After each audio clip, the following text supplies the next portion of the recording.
Committee and to the Gang of Eight. The classified case is clear, even if it can't be fully discussed in the open. The president made a difficult but necessary decision. My Democrat colleagues have made it clear that they don't agree.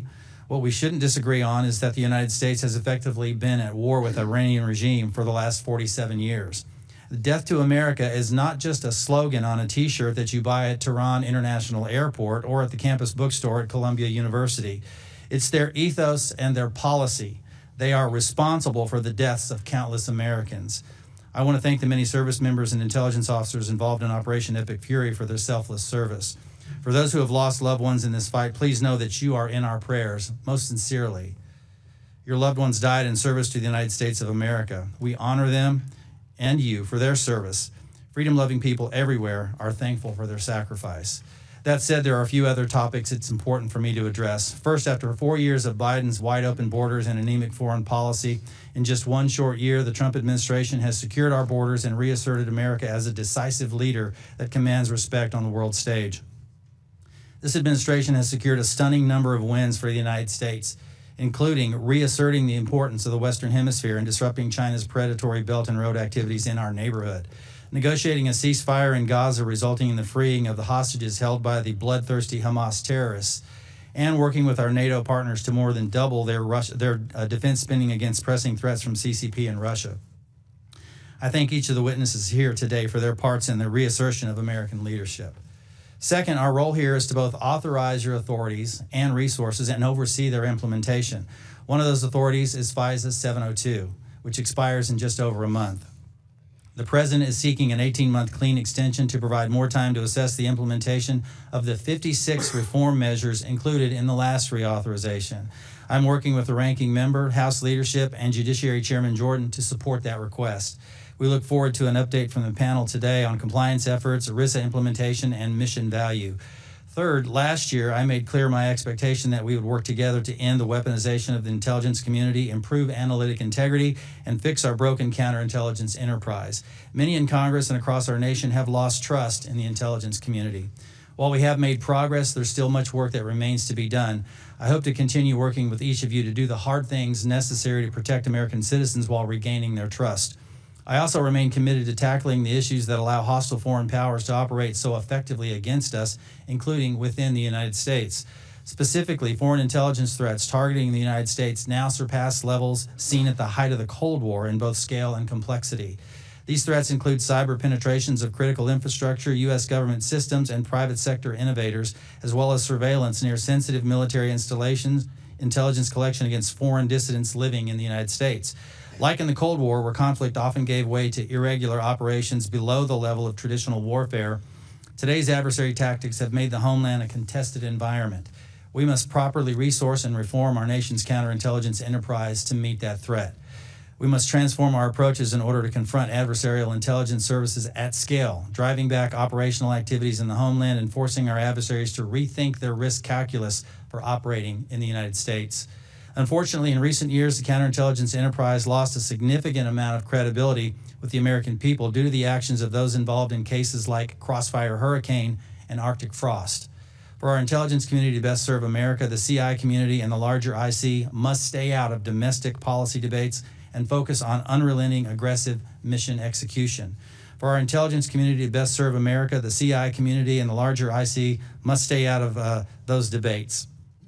Director Gabbard, I want to particularly commend your efforts in this space. Specifically, I want to thank you and President Trump for working with us to declassify the HPSI Majority Staff Report on the 2017 Intelligence Community Assessment on Russian Plans and Intentions in the 2016 election.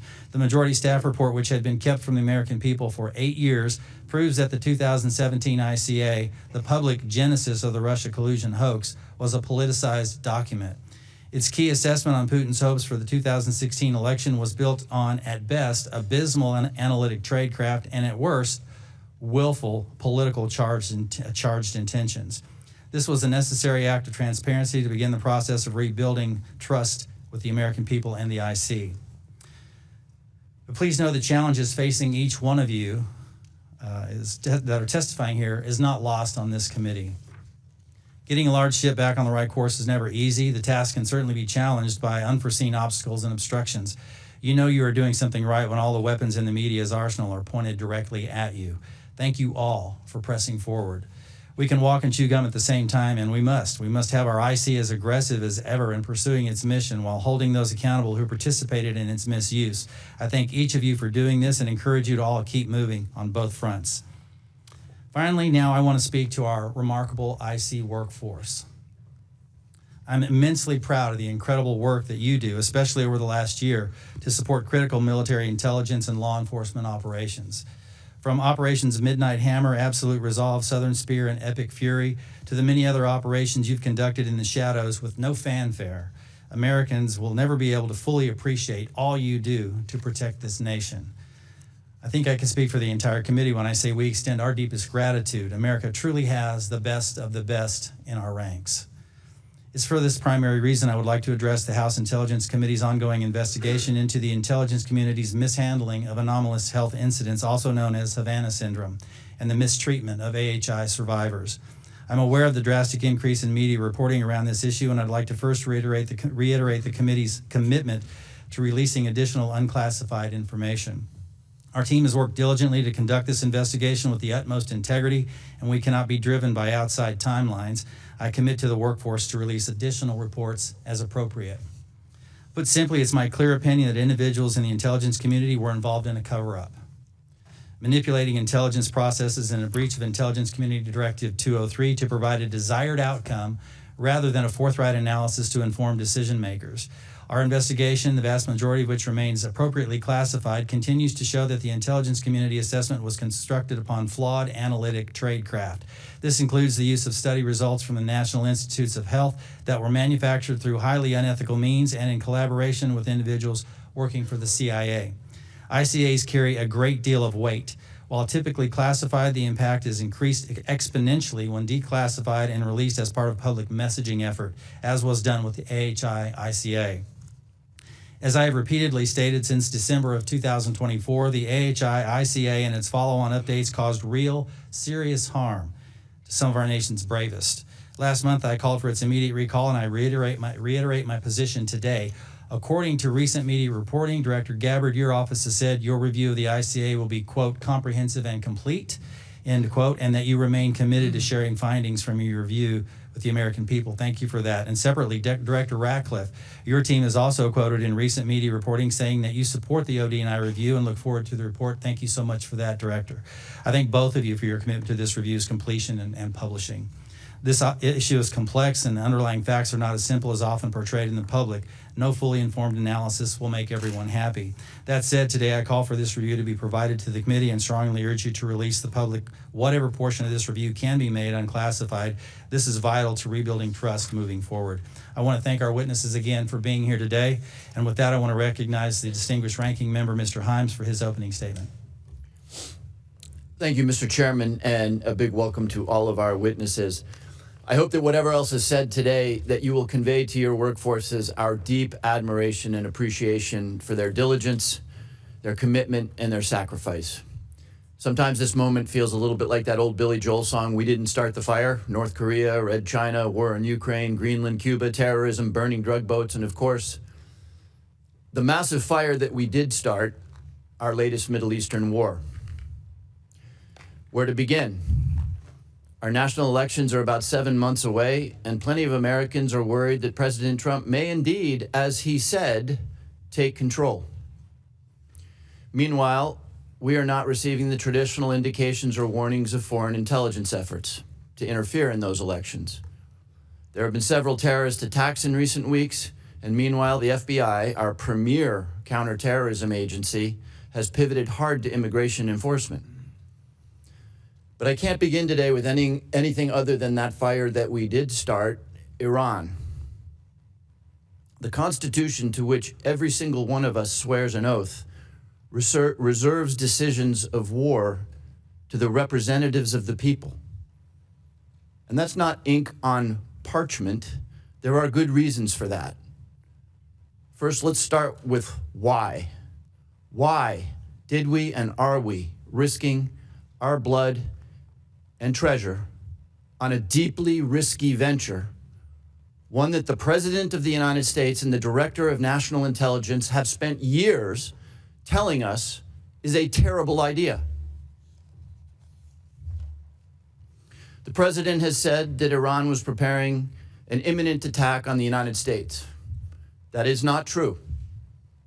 As awful as the regime is and always has been, not one of your agencies has produced a single report saying that Iran posed an imminent threat to the United States. The President also claimed that Iran would soon possess a nuclear weapon, perhaps in weeks. That is also not true. It is not supported by a single report from your agencies, and it is certainly belied by the repeated claim that Iran's nuclear capability was obliterated mere months ago. Second, let's consider the consequences, as the Congress should have done. The Congress, not one man, should consider whether our constituents in uniform will live or die. The Congress, not one man, should decide if Americans will spend an additional $30 a week to fill their gas tanks. The Congress, not one man, should consider if it is wise to allow the Russians to sell their oil to India so that they have millions of dollars with which to kill the Ukrainians that we are now begging for help to defend ourselves against Iranian drones. Finally, had the administration chosen to abide by the Constitution, Congress might have considered the answer to General Petraeus's all-important question. Tell me how this ends. When the Iranian Navy is sunk and the missile launchers are destroyed and we have re-obliterated the nuclear infrastructure, do we declare victory and sail away? How do we feel about a new supreme leader who is more extreme and vicious and dedicated to the development of a nuclear weapon than the last one? Do we do a deal with him? How do we get him to open the Strait of Hormuz? Do we bomb more? And if we sail away and declare victory, are we back there 9 months from now to resink a rebuilt Navy and rebomb rebuilt missile launchers? Is this going to be an every 9-month thing, or is it going to be annual? The very core purpose of the intelligence community is to answer these questions for the President, for us, and for the American people.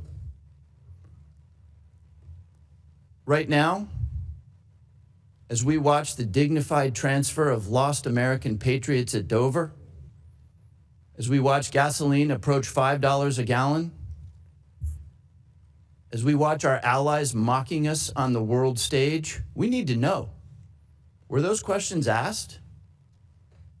How did you answer them for the President of the United States? And did he listen? I understand that the administration may come to the Congress to ask for funding of $200 billion for this war. As you answer those questions for us today, I'd ask you to remember that old saying, if you want me there for the landing, make sure I'm there at the takeoff. Thank you, Mr. Chairman. I yield back. Thank the gentleman for his comments. Before I turn it over to Director Gabbard, I would like to thank General Hartman for nearly 4 decades of service. I know you're retiring, I think, tomorrow. You are here. I just applaud your service to this nation and your leadership at the NSA, and thank you and wish you all the best in your retirement. Thank you, Chairman. I think tomorrow as well. All right. Thank you. Director Gabbard, you're recognized. Thank you very much. Good morning, Chairman Crawford, Ranking Member Himes, members. I'm here today to present the 2026 Annual Threat Assessment and joined by my colleagues, the directors of the CIA, the DIA, FBI, and NSA. This briefing is being provided in accordance with ODNI's statutory responsibility. What I'm briefing here today does not represent my personal views or opinions, but rather the assessments of the intelligence community of the threats that facing the United States, our homeland, and our interests. In this assessment, we're following the structure of priorities that were laid out in the President's national security strategy, starting with threats to our homeland, and then shifting to global risks. The defense of our homeland is of the utmost importance to the American people, and efforts by this administration over the last year to bolster homeland defense have yielded significantly positive results. For example, the strict enforcement of U.S. policies at the U.S.-Mexico border and regionally have served as a deterrent and drastically reduced illegal immigration. Based on Customs and Border Patrol data, January 2026's monthly encounters are down 83.8% compared to January of 2025. The drivers of migration are likely to continue. Potential worsening instability in countries like Cuba and Haiti risk triggering migration surges. Smugglers who often operate as transnational criminal organizations view chaos as an opportunity for profit and will likely continue to profit from these illegal immigration flows. These TCOs continue to pose a daily and direct threat to the health and safety of millions of U.S. citizens, primarily by producing and trafficking in illegal drugs. Under President Trump's leadership, fentanyl overdose deaths have seen a 30% decrease from September of 2024 to September of 2025. His aggressive efforts to more directly and actively target these transnational criminal organizations and reduce the inflow of fentanyl precursors has already had a significant impact, which is likely to continue. Mexico-based transnational criminal organizations like the Sinaloa Cartel and Jalisco New Generation Cartel dominate the production and smuggling of fentanyl, heroin, methamphetamine, and cocaine into the United States. Colombia-based TCOs and illegal armed groups like the Revolutionary Armed Forces of Colombia and the National Liberation Army are responsible for producing and trafficking large volumes of cocaine into the U.S. and European markets, with some indicators that they are now attempting to expand to the Asia-Pacific region.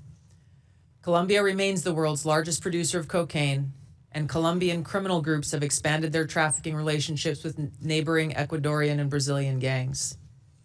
MS-13 is well established in cells in the United States and uses violence to intimidate the Salvadoran diaspora, engaging in murder, extortion, retail drug trafficking, firearms offenses, and prostitution, fueling increased violence and instability. These and other TCOs present a very tangible and individualized risk of violent crime to everyday Americans and contribute to regional instability. As the president increases counter-drug and counter-cartel pressures, they are likely to seek ways to try to adapt their operations, including shifting and decentralizing production locations and trafficking routes and methods. The United States continues to face a complex and evolving threat landscape with a geographically diverse set of Islamist terrorist actors seeking to propagate their ideology globally and harm Americans, even as Al-Qaeda and ISIS organizationally remain weaker today than they were at their respective peaks. The spread of Islamist ideology, in some cases led by individuals and organizations associated with the Muslim Brotherhood, pose a fundamental threat to freedom and foundational principles that underpin Western civilization. These Islamist groups and individuals use this ideology for recruiting and financial support for terrorist groups and individuals around the world, and to advance their political objectives of establishing an Islamist caliphate which governs based on Sharia. There are increasing examples of this in various European countries. President Trump's designation of certain chapters of the Muslim Brotherhood as foreign terrorist organizations is a mechanism to secure Americans against this threat. In response to setbacks of their capabilities of conducting large-scale complex attacks, the IC assesses that Islamist terrorist groups have shifted towards focusing on executing information operations to spread propaganda and inspire or enable individuals located in or with access to the West. U.S. counterterrorism operations are ongoing, primarily in Iraq, Somalia, Yemen, and Syria, and have removed key terrorist leaders and operatives, degrading the ability of Al-Qaeda and ISIS to quickly reconstitute its leadership and launch large-scale attacks against the homeland. Strict U.S. border enforcement measures and increased deportations of individuals with suspected links to Islamist terrorists have reduced access to the homeland and removed some potential sources of future terror attacks. Since January, U.S. officials have only had a handful of encounters at our borders with individuals associated with terrorist groups.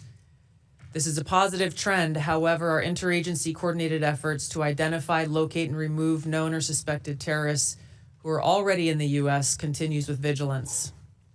In 2025, there were at least 3 Islamist terrorist attacks in the U.S. Law enforcement disrupted at least 15 U.S.-based Islamist terrorist plotters. Roughly half of last year's disrupted plotters had some online contact with Islamist terrorists inspired by Islamist foreign terrorist organizations abroad. Al-Qaeda and ISIS pose the biggest threat to U.S. interests overseas in parts of Africa, the Middle East, and South Asia, where these groups operate. In the Middle East, AQAP in Yemen, ISIS-K in South Asia, and ISIS in Syria are among the most likely groups conducting external plotting. ISIS in Syria specifically is likely seeking to rebuild its ranks, expand support networks, and solicit funds by re-engaging with and recruiting from the likely hundreds of ISIS detainees and thousands of ISIS-linked women and children who escaped or were released from prisons and displaced persons camps. Meanwhile, state actors present a risk broader in scope by seeking new capabilities in kinetic and cyber warfare. The U.S. secure nuclear deterrent continues to ensure safety in the homeland against strategic threats.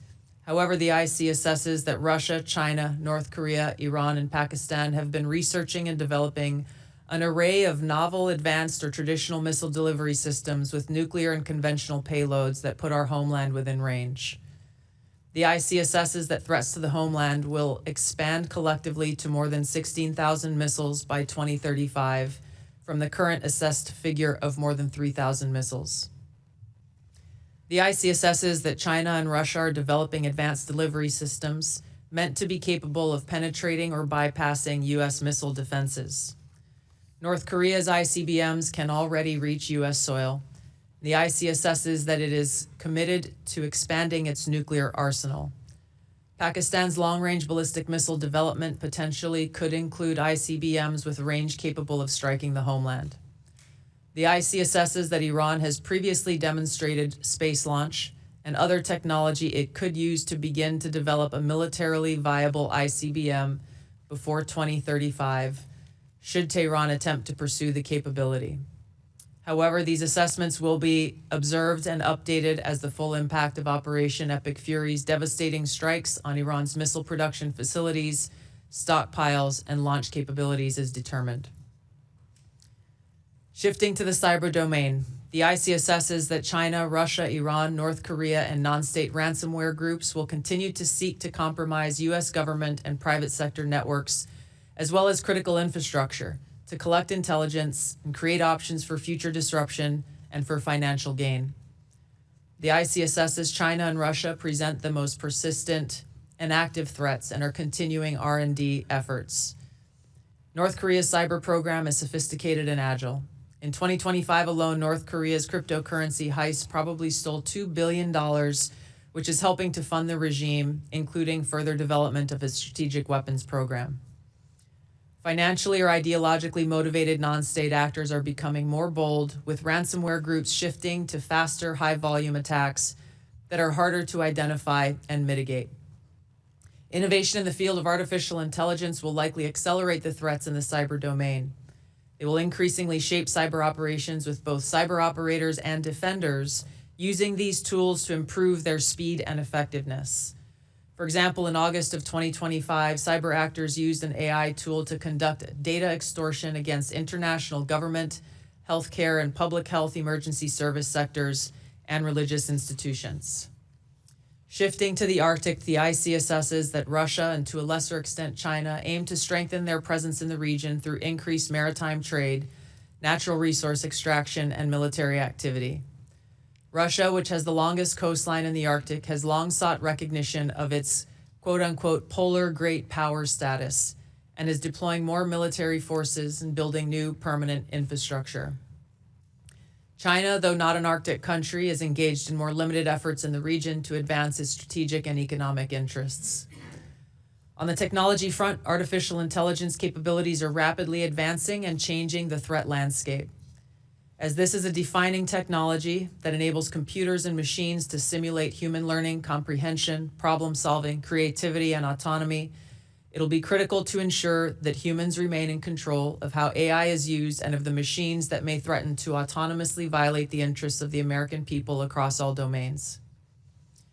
The IC assesses that China is the most capable competitor in this field and aims to displace the US as the global AI leader by 2030. AI adoption at scale across the spectrum of usage poses serious risks. AI has the potential to aid in weapons and systems design and has been used in recent conflicts to influence targeting and streamline decision-making, underscoring the risk and likely threats that could manifest on the battlefield. Early developers in quantum computers will give countries an extraordinary technological advantage over others to quickly process national security information and break current encryption methodology used to protect sensitive finance, healthcare, and government information. The global security landscape is volatile and complex, with armed conflict growing more common and posing potential threats against U.S. interests. The space domain is becoming increasingly contested, with China and Russia developing counter-space capabilities to challenge U.S. space efforts. The threat of nuclear proliferation and advancing chemical and biological warfare capabilities continues to grow. Turn now to the Western Hemisphere, where flagging economies, high crime rates, pervasive organized crime, migration flows, corruption, and narcotics trafficking present a broad spectrum of risks to U.S. interests, and where strategic competitors seek to gain greater influence in the region.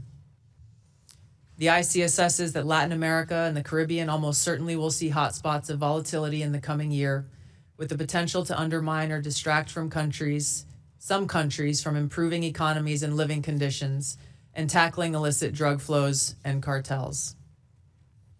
The U.S.-Mexico-Canada Agreement review in 2026 will likely increase uncertainty in many Latin American countries, especially those that rely on Mexico as an export destination for intermediate goods for manufacture and onward export to the U.S. China, Russia, and Iran are seeking to sustain economic, political, and military engagement with Latin America. The IC assesses that China's demand for raw materials is likely to drive continued economic outreach, while Russia likely wants to expand its current security and diplomatic ties with Cuba and Nicaragua. The IC assesses that China aims to elevate its own political, economic, military, and technological power to increase its own regional positioning, global influence, and to fend off threats to their interests. While there are challenging areas where interests diverge, President Trump's diplomatic engagements with President Xi have enabled progress on areas where mutual interests align. The IC assesses that China continues to rapidly modernize its military forces across all domains in pursuit of its goal to achieve world-class status by mid-century. This includes building a force with the aim of being capable of deterring U.S. and allied forces in the region, and to achieve their stated objective of having the capability to seize Taiwan by force if necessary. However, the IC assesses that China likely prefers to set the conditions for an eventual peaceful reunification with Taiwan short of conflict. An increasingly confident North Korean regime remains a source of concern regionally and globally. Its weapons of mass destruction, conventional military capabilities, illicit cyber activities, and demonstrated willingness to use asymmetric capabilities poses a threat to the U.S. and its allies, particularly South Korea and Japan. North Korea's partnership with Russia is growing, and in 2025, Kim took steps to improve ties with China, still North Korea's most important trading partner and economic benefactor. The IC assesses that North Korea's support for Russia in the war against Ukraine has increased North Korean capabilities as their forces have gained combat experience in 21st century warfare, along with equipment. Pyongyang continues to develop and expand its strategic weapons programs, including missiles that can evade U.S. and regional missile defenses. Russia retains the capability to selectively challenge U.S. interests globally by military and non-military means. The IC assesses that the most dangerous threat posed by Russia to the U.S. is an escalatory spiral in an ongoing conflict such as Ukraine, or a new conflict that led to direct hostilities, including the deployment of nuclear weapons. The IC assesses that Putin continues to invest in Russia's defense industrial base, as well as novel capabilities that may pose a greater threat to the U.S. homeland and forces abroad than conventional weapons. The IC assesses Russia has advanced systems, hypersonic missiles, and undersea capabilities designed to negate U.S. military advantage. Russia is also building extensive counter-space capabilities to contest U.S. space dominance. Its development of a nuclear counter-space weapon poses the greatest single threat to the world's space architecture. During the past year, the IC assesses that Russia has maintained the upper hand in its war against Ukraine. Ongoing U.S.-led negotiations between Moscow and Kyiv continue. Until such an agreement is met, if an agreement is found, Moscow is likely to continue fighting a slow war of attrition until they view their objectives have been achieved. In the Middle East, conflict and instability will shape security, political, and economic dynamics in a variety of ways. The IC assesses that Operation Epic Fury is advancing fundamental change in the region that began with Hamas's attack on Israel on October 7, 2023, continued with the 12-day war last year, resulting in weakening Iran and its proxies. The IC assesses that the regime in Iran appears to be intact, but largely degraded due to attacks by Israel and the U.S. on its leadership and military capabilities. Its conventional military power projection capabilities have largely been destroyed, leaving limited options. Iran's strategic position has been significantly degraded. The U.S.-led maximum pressure campaign and snapback of European sanctions added additional pressure to an already bleak Iranian economy, resulting in mass protests earlier this year that Tehran suppressed by killing thousands of protesters. Even if the regime remains intact, internal tensions are likely to increase as Iran's economy worsens. Even so, Iran and its proxies continue to attack U.S. and allied interests in the Middle East. If a hostile regime survives, it will likely seek to begin a years-long effort to rebuild its military, missiles, and UAV forces. Prior to Operation Epic Fury, the IC assesses Iran was trying to recover from the severe damage to its nuclear infrastructure sustained during the 12-day war. Iran maintained the intention to rebuild its infrastructure and nuclear enrichment capability and continued to refuse to comply with its nuclear obligations with the IAEA, refusing them access to key facilities. The IC assesses that China, Russia, and North Korea see the United States as a strategic competitor and potential adversary. Iran has long viewed the U.S. as an adversary and is engaged in active conflict with the U.S. as of this writing. These four countries are likely to continue their selective cooperation with each other, which could bolster their individual capabilities and threats to U.S. interests more broadly. However, currently these relationships are primarily bilateral on selective issues and depend on broader circumstances, divergent sovereign interests, and in some cases concerns over directly confronting the U.S. These factors are likely to constrain their relationships. Finally, conflicts on the continent of Africa are likely to persist through 2026 due to poor governance, economic demands, and external support. Tensions continue between Ethiopia and Eritrea, which could rapidly accelerate to conflict. Contentious national and federal elections in Somalia could distract the federal government away from counterterrorism actions against al-Shabaab, which continues to conduct terror attacks while providing funding and propaganda support to other elements of al-Qaeda in Yemen. The civil war in Sudan continues even as external negotiations occur, and ISIS in West Africa and the Sahel have increased the intensity of their attacks against local security forces, expanding their areas of operation and moving closer to cities with a U.S. presence. African governments will use their wealth and critical minerals to seek partnerships that deliver them meaningful benefit. Concurrent conflicts and crises across the continent will continue to put U.S. citizens at risk and cause further instability. In closing, as leaders of the intelligence community, we remain committed to providing the President and policymakers with timely, unbiased, relevant intelligence to ensure the safety, security, and freedom of the American people. Thank you. Thank you for your comments, Director Gabbard. We appreciate that. We'll now move to member questions, 5-minute increments. With that, I recognize myself for 5 minutes. Director Patel, our state and local officials are on the front lines of increasingly dangerous, unrestricted warfare activities being undertaken by Chinese nationals, such as marijuana grow operations protected by armed militants, secret police stations engaged in transnational repression, Chinese-operated sim farm sites, crypto mining facilities, and land purchases near strategic locations. The CCP is exploiting legal gray areas and the lack of awareness at the state and local level to establish strategic footholds. Two states, in fact, New Hampshire and Florida, are now advancing legislation to establish offices of counterintelligence, which would bolster states' ability to confront foreign adversaries without relying on the federal government. Do you support that? What can be done to better support the states and local officials? Absolutely. Thank you, Mr. Chairman. So we have infused funding into our entire program taking on the CCP. And while we are well versed in the fact that we have our capabilities with folks like CFIUS when it comes to the purchases of land around military bases, that only extends 1 mile under the current law. So the FBI had to get creative. So what we did was directly engage with our state and local partners. And I'll give you 2 examples.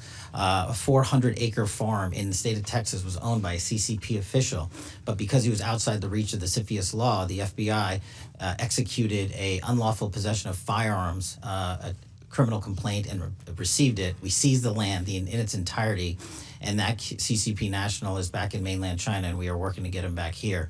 In another example, off the coast of Louisiana, we worked with Governor Landry's team on drilling sites off the coast of Louisiana because, again, they were outside the whole of CFIUS in the 1 mile radius.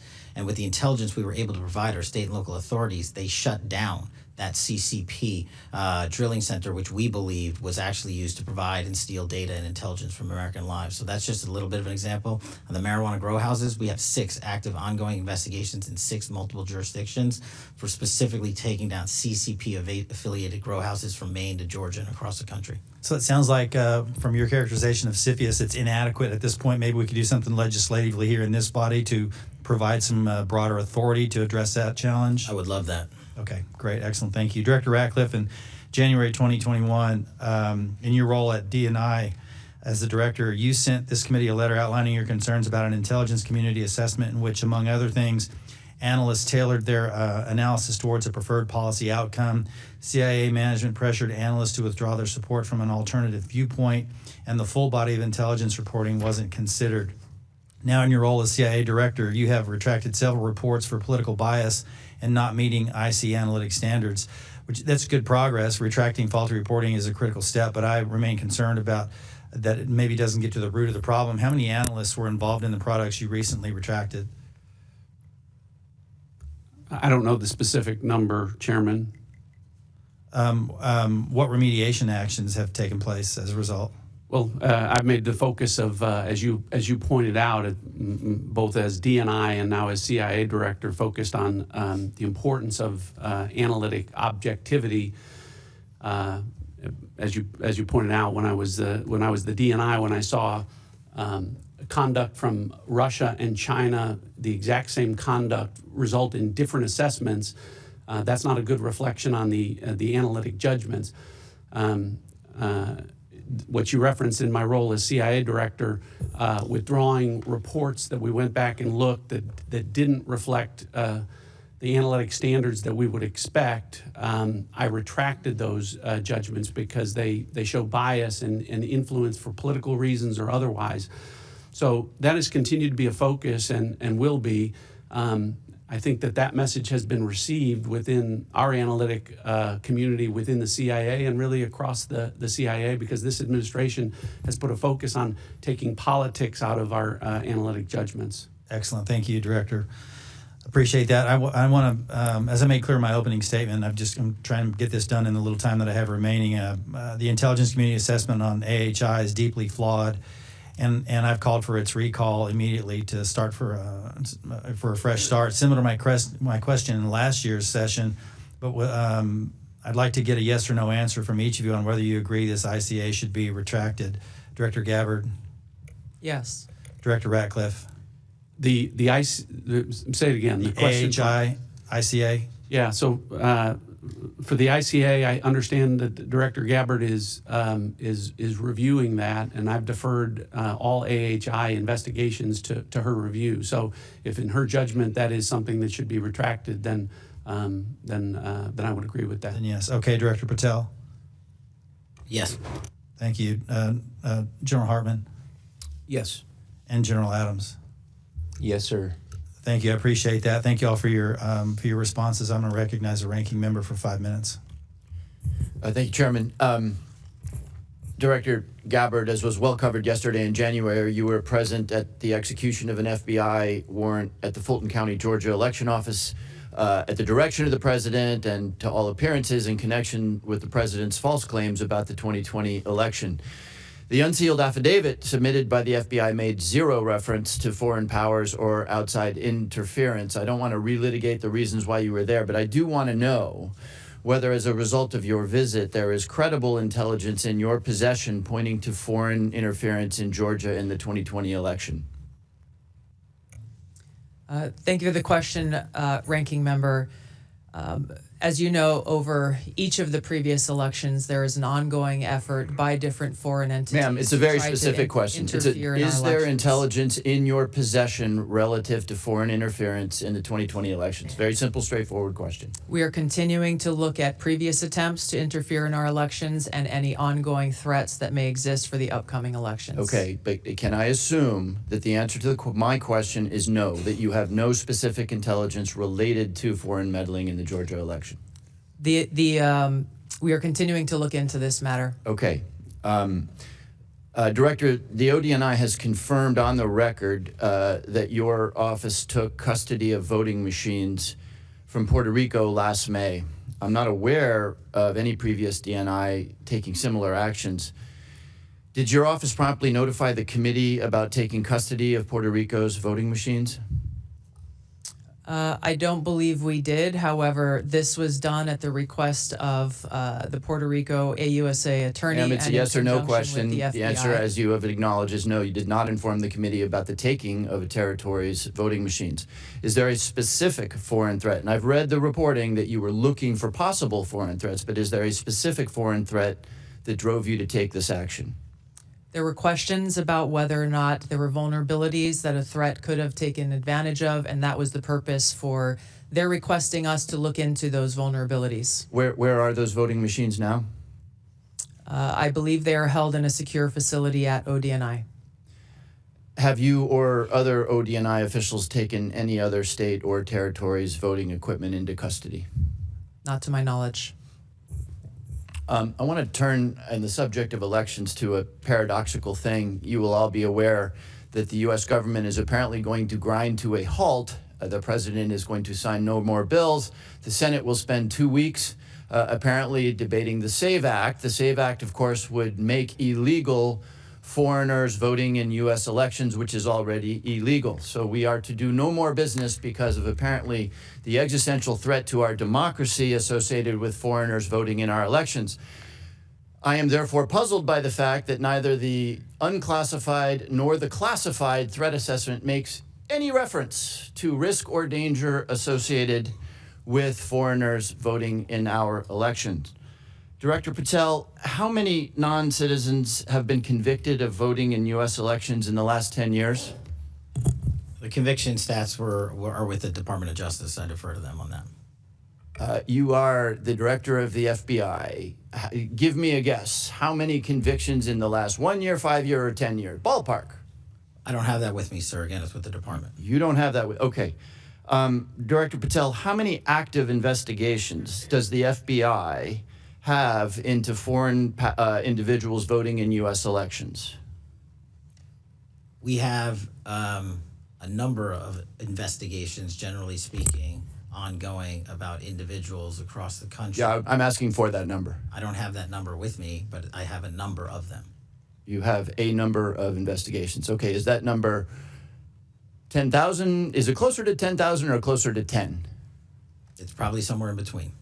Okay, will you please provide the committee with that number? Yes, sir. Okay.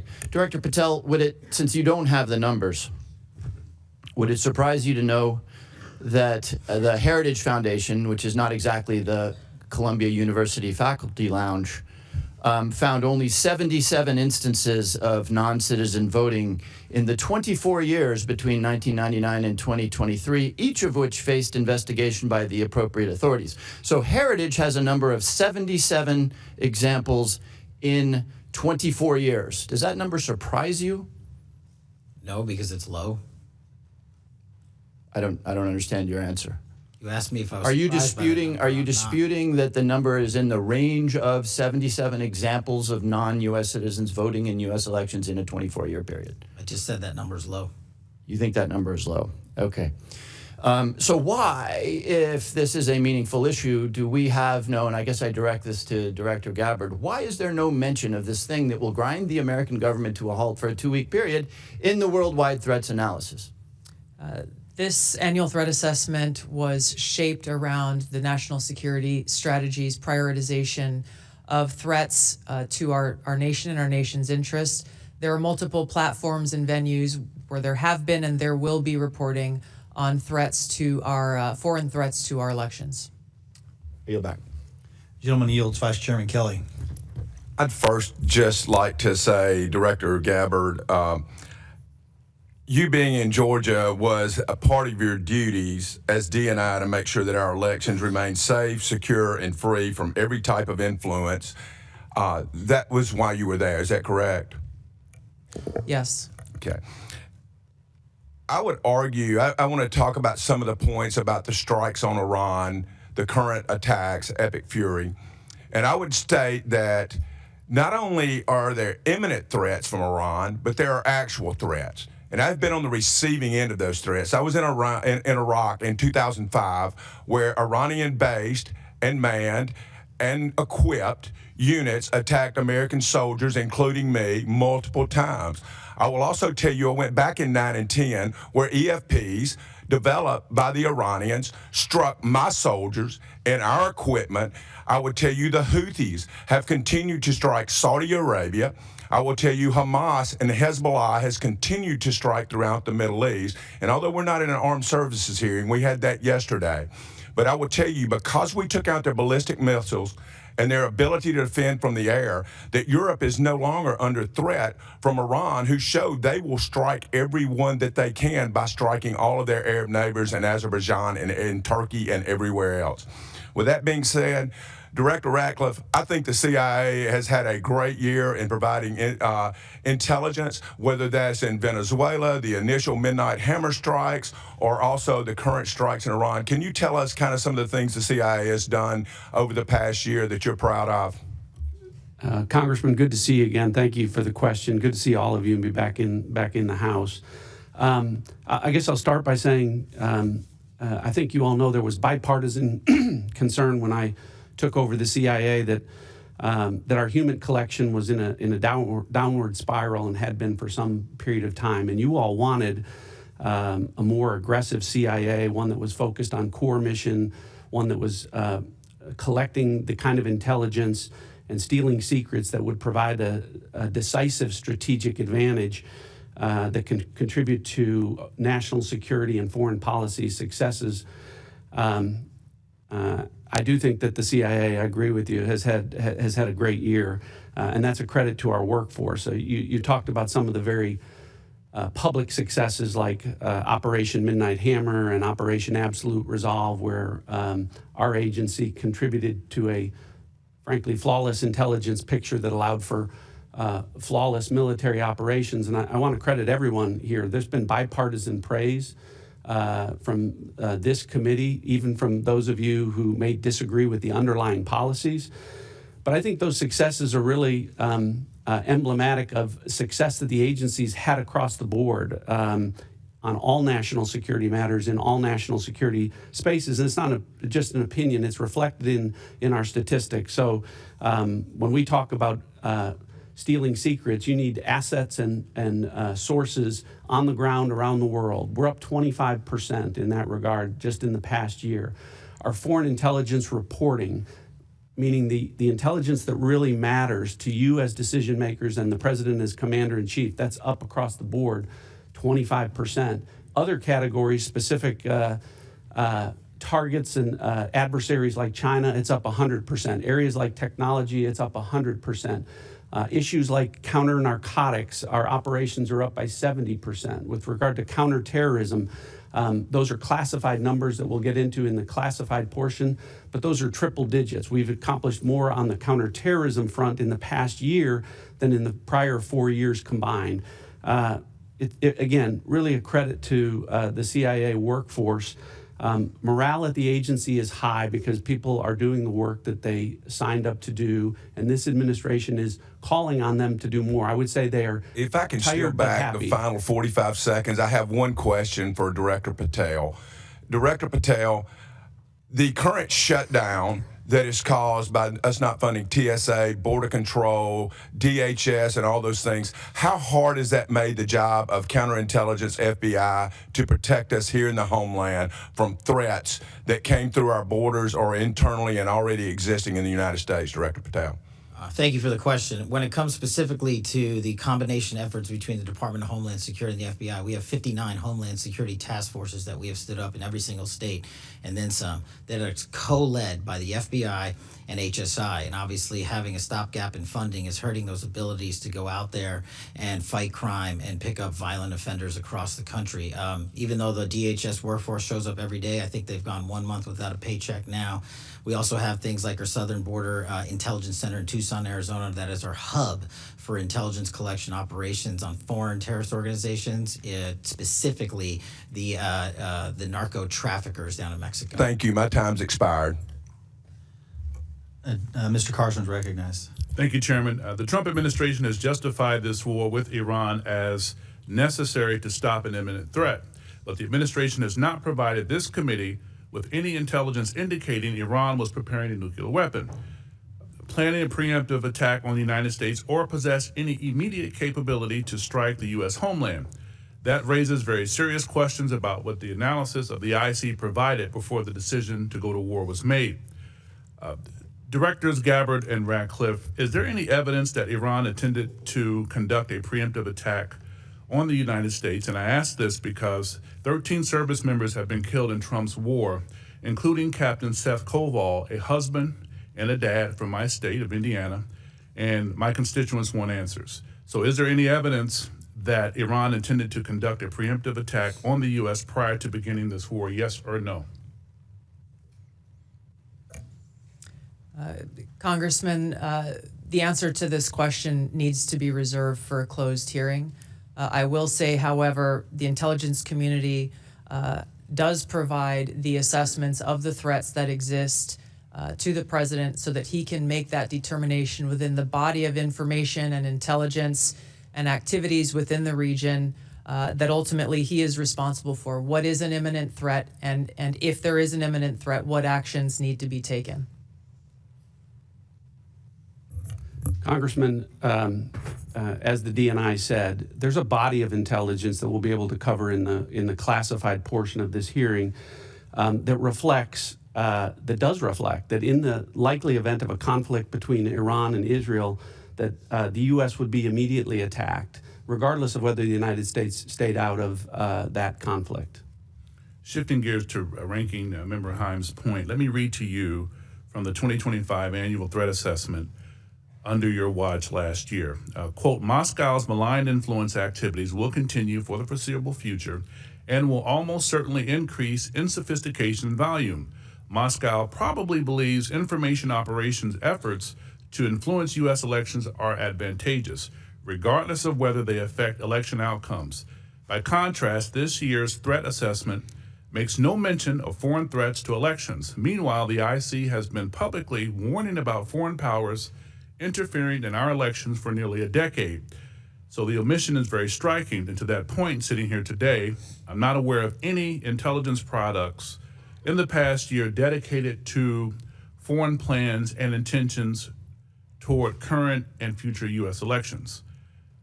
Director Gabbard, yes or no, ma'am, have you directed or been directed to stop or limit dissemination of intelligence reports or finish intelligence reporting concerning foreign plans and intentions about upcoming U.S. elections or foreign threats to the midterms?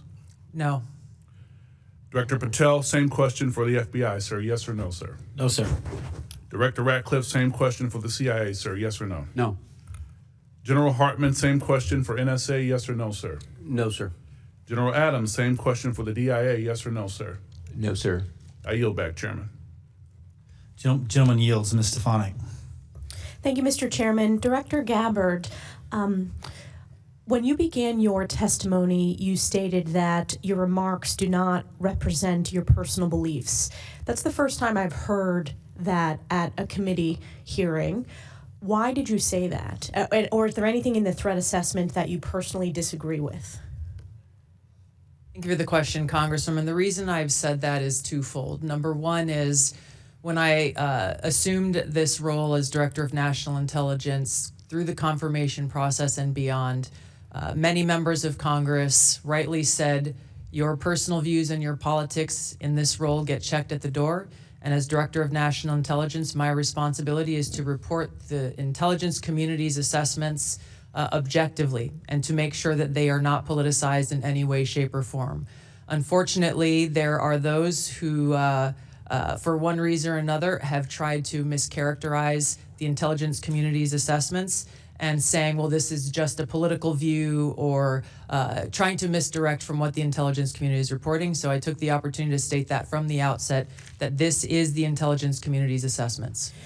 Thank you. I also wanted to ask this because this week there was a high-profile resignation of Director of National Counterterrorism Center. Now, I want to be clear from the outset. I've communicated directly with President Trump my support for Operation Epic Fury, and I was very not only disappointed, but how inappropriate this letter was. And I want to read a statement that and get your personal assessment, whether you agree or disagree with that.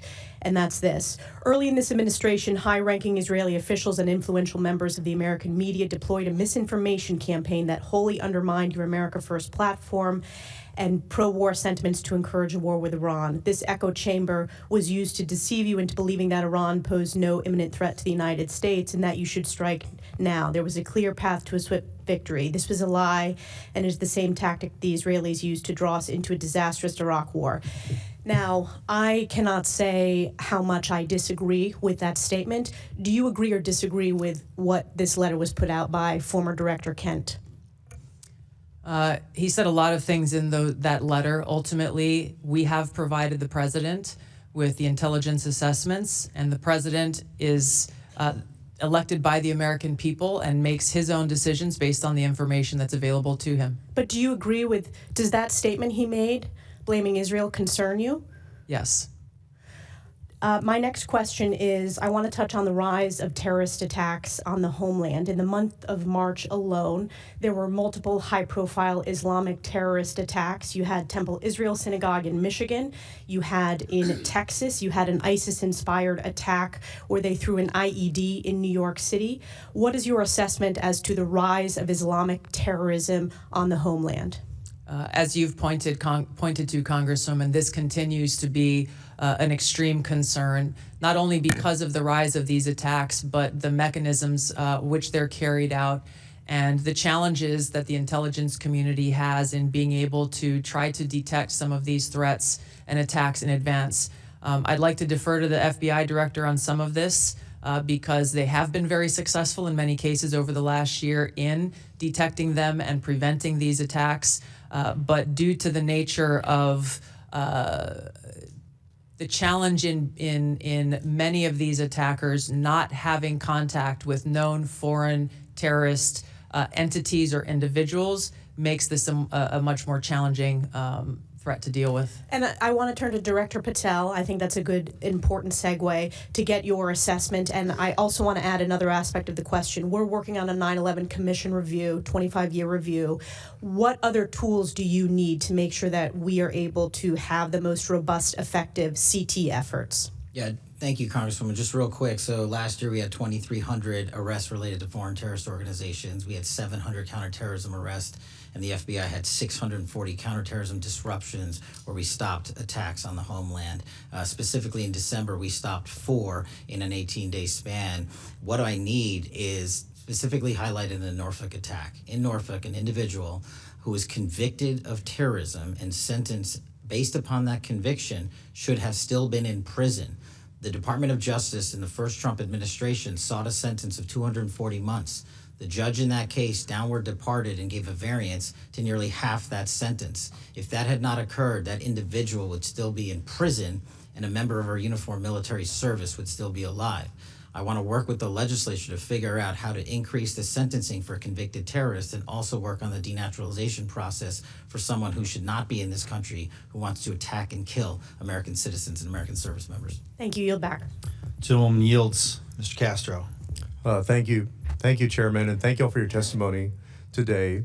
I want to start with a question about Iran and discuss first how the war began. Secretary Rubio told us that Israel was going to strike Iran regardless, and that doing so would have triggered Iranian retaliation against U.S. forces already in the region. And Director Ratcliffe, you seem to affirm that in comments just a few moments ago. So rather than tell Israel to stand down, the president joined the war. The Congress and the American people still don't know what the president's actual goals are. And yet, we have lost 13 U.S. service members. But here's what we do know. The president has said that he wants a deal. He said Iran wants to make a deal and that he's not ready because, quote, the terms aren't good enough yet. Yet, they just killed Ali Larijani, the de facto leader of Iran, who, while not a friend of the United States, would have been the person to negotiate any agreement with. The president explicitly said that the United States did not strike Iran's energy infrastructure because, in his words, having to rebuild it, quote, would take years. Yet this morning, Israel struck the South Pars gas field, the world's largest natural gas reserve, triggering Iranian attacks on Qatari gas facilities. Oil prices are up 15% in the last 24 hours. In San Antonio, my hometown, where I represent, the cost of gas has gone up nearly 40% in 3 weeks. Last night, the president said that the United States knew nothing about the attack and called on Israel to stop similar attacks on energy. Israel denies this and says that the attack was cleared by the United States. So my question is, what does the intelligence community assess Israel's goals in this war to be? And are those goals aligned with the goals of the United States?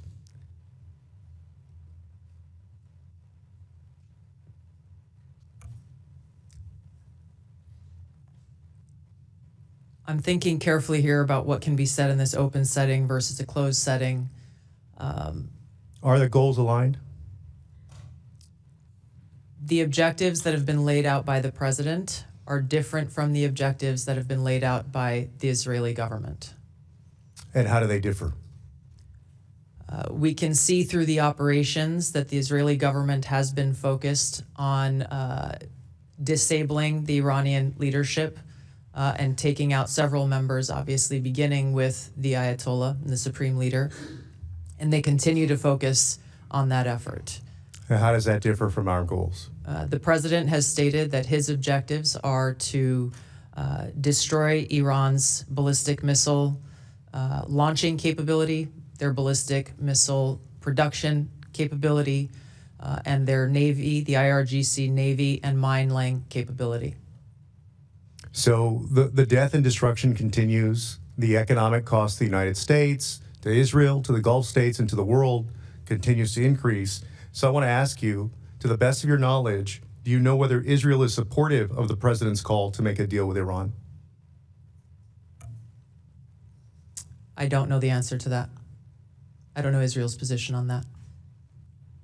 And to what do you attribute Israel's decision to strike Iranian energy infrastructure, despite President Trump's call to keep those facilities off limits?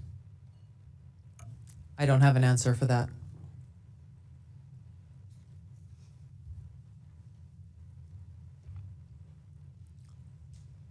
So they ignored the president.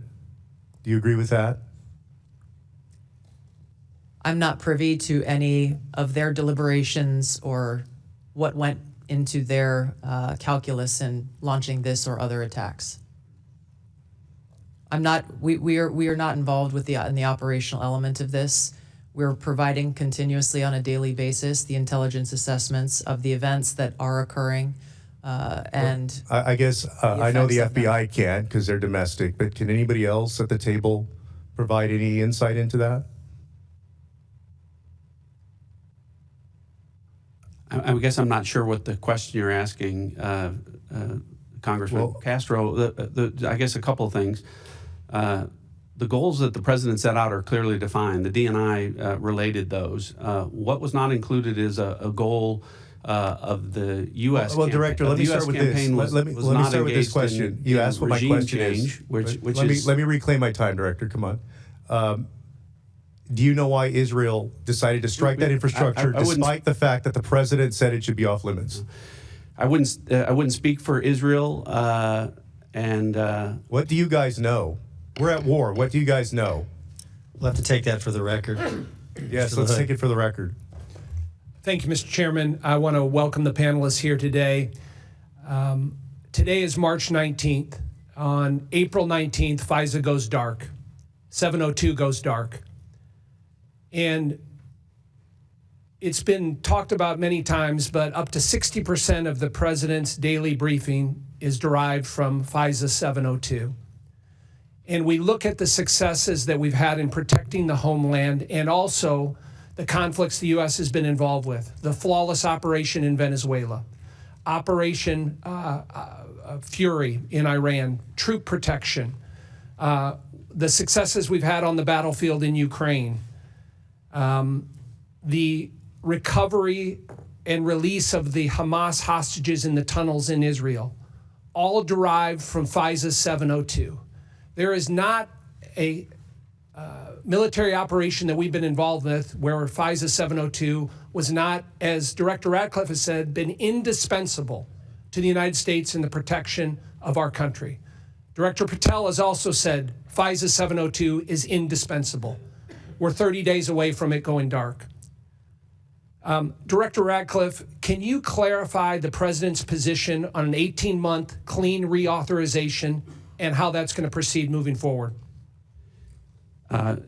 Congressman, thank you. And thank you for highlighting this issue. So the president is in favor of an 18-month clean reauthorization of FISA 702.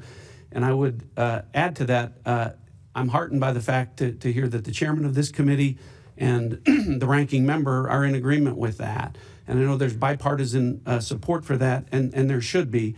And I know this is an important vote for you to take, but I would ask that you all consider when you do that, when you look at the fact that former DNIs and former CIA directors and former FBI directors and DIA directors and NSA directors across Republican and Democrat administrations are in support of FISA 702 in its current form. These are the people that are making the decisions to keep Americans safe. And so I wish the reauthorization was longer than 18 months, Congressman. I think that this is something that I wish you all would consider for longer than that, so that regardless of who the president is in the future, he or she would have the benefit of, as you said, a tool that's indispensable across administrations, provides more than half of the important actionable intelligence that the president and the commander-in-chief relies upon.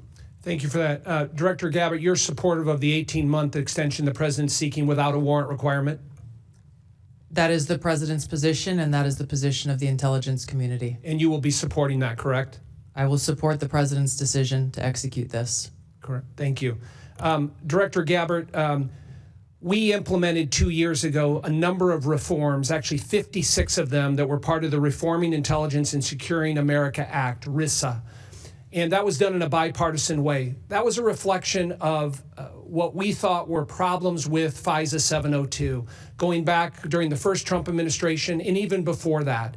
These reforms that have been put in place and that you have helped implement, and we wonder if you could talk specifically about those reforms on the cutting down of FBI agents having access to querying of FISA information, the fact that there are criminal penalties now for FBI agents that are engaged in inappropriate activity as it relates to FISA. Please tell us some of those reforms and how those have been implemented. Director Patel. Sorry, I thought you were asking DNI.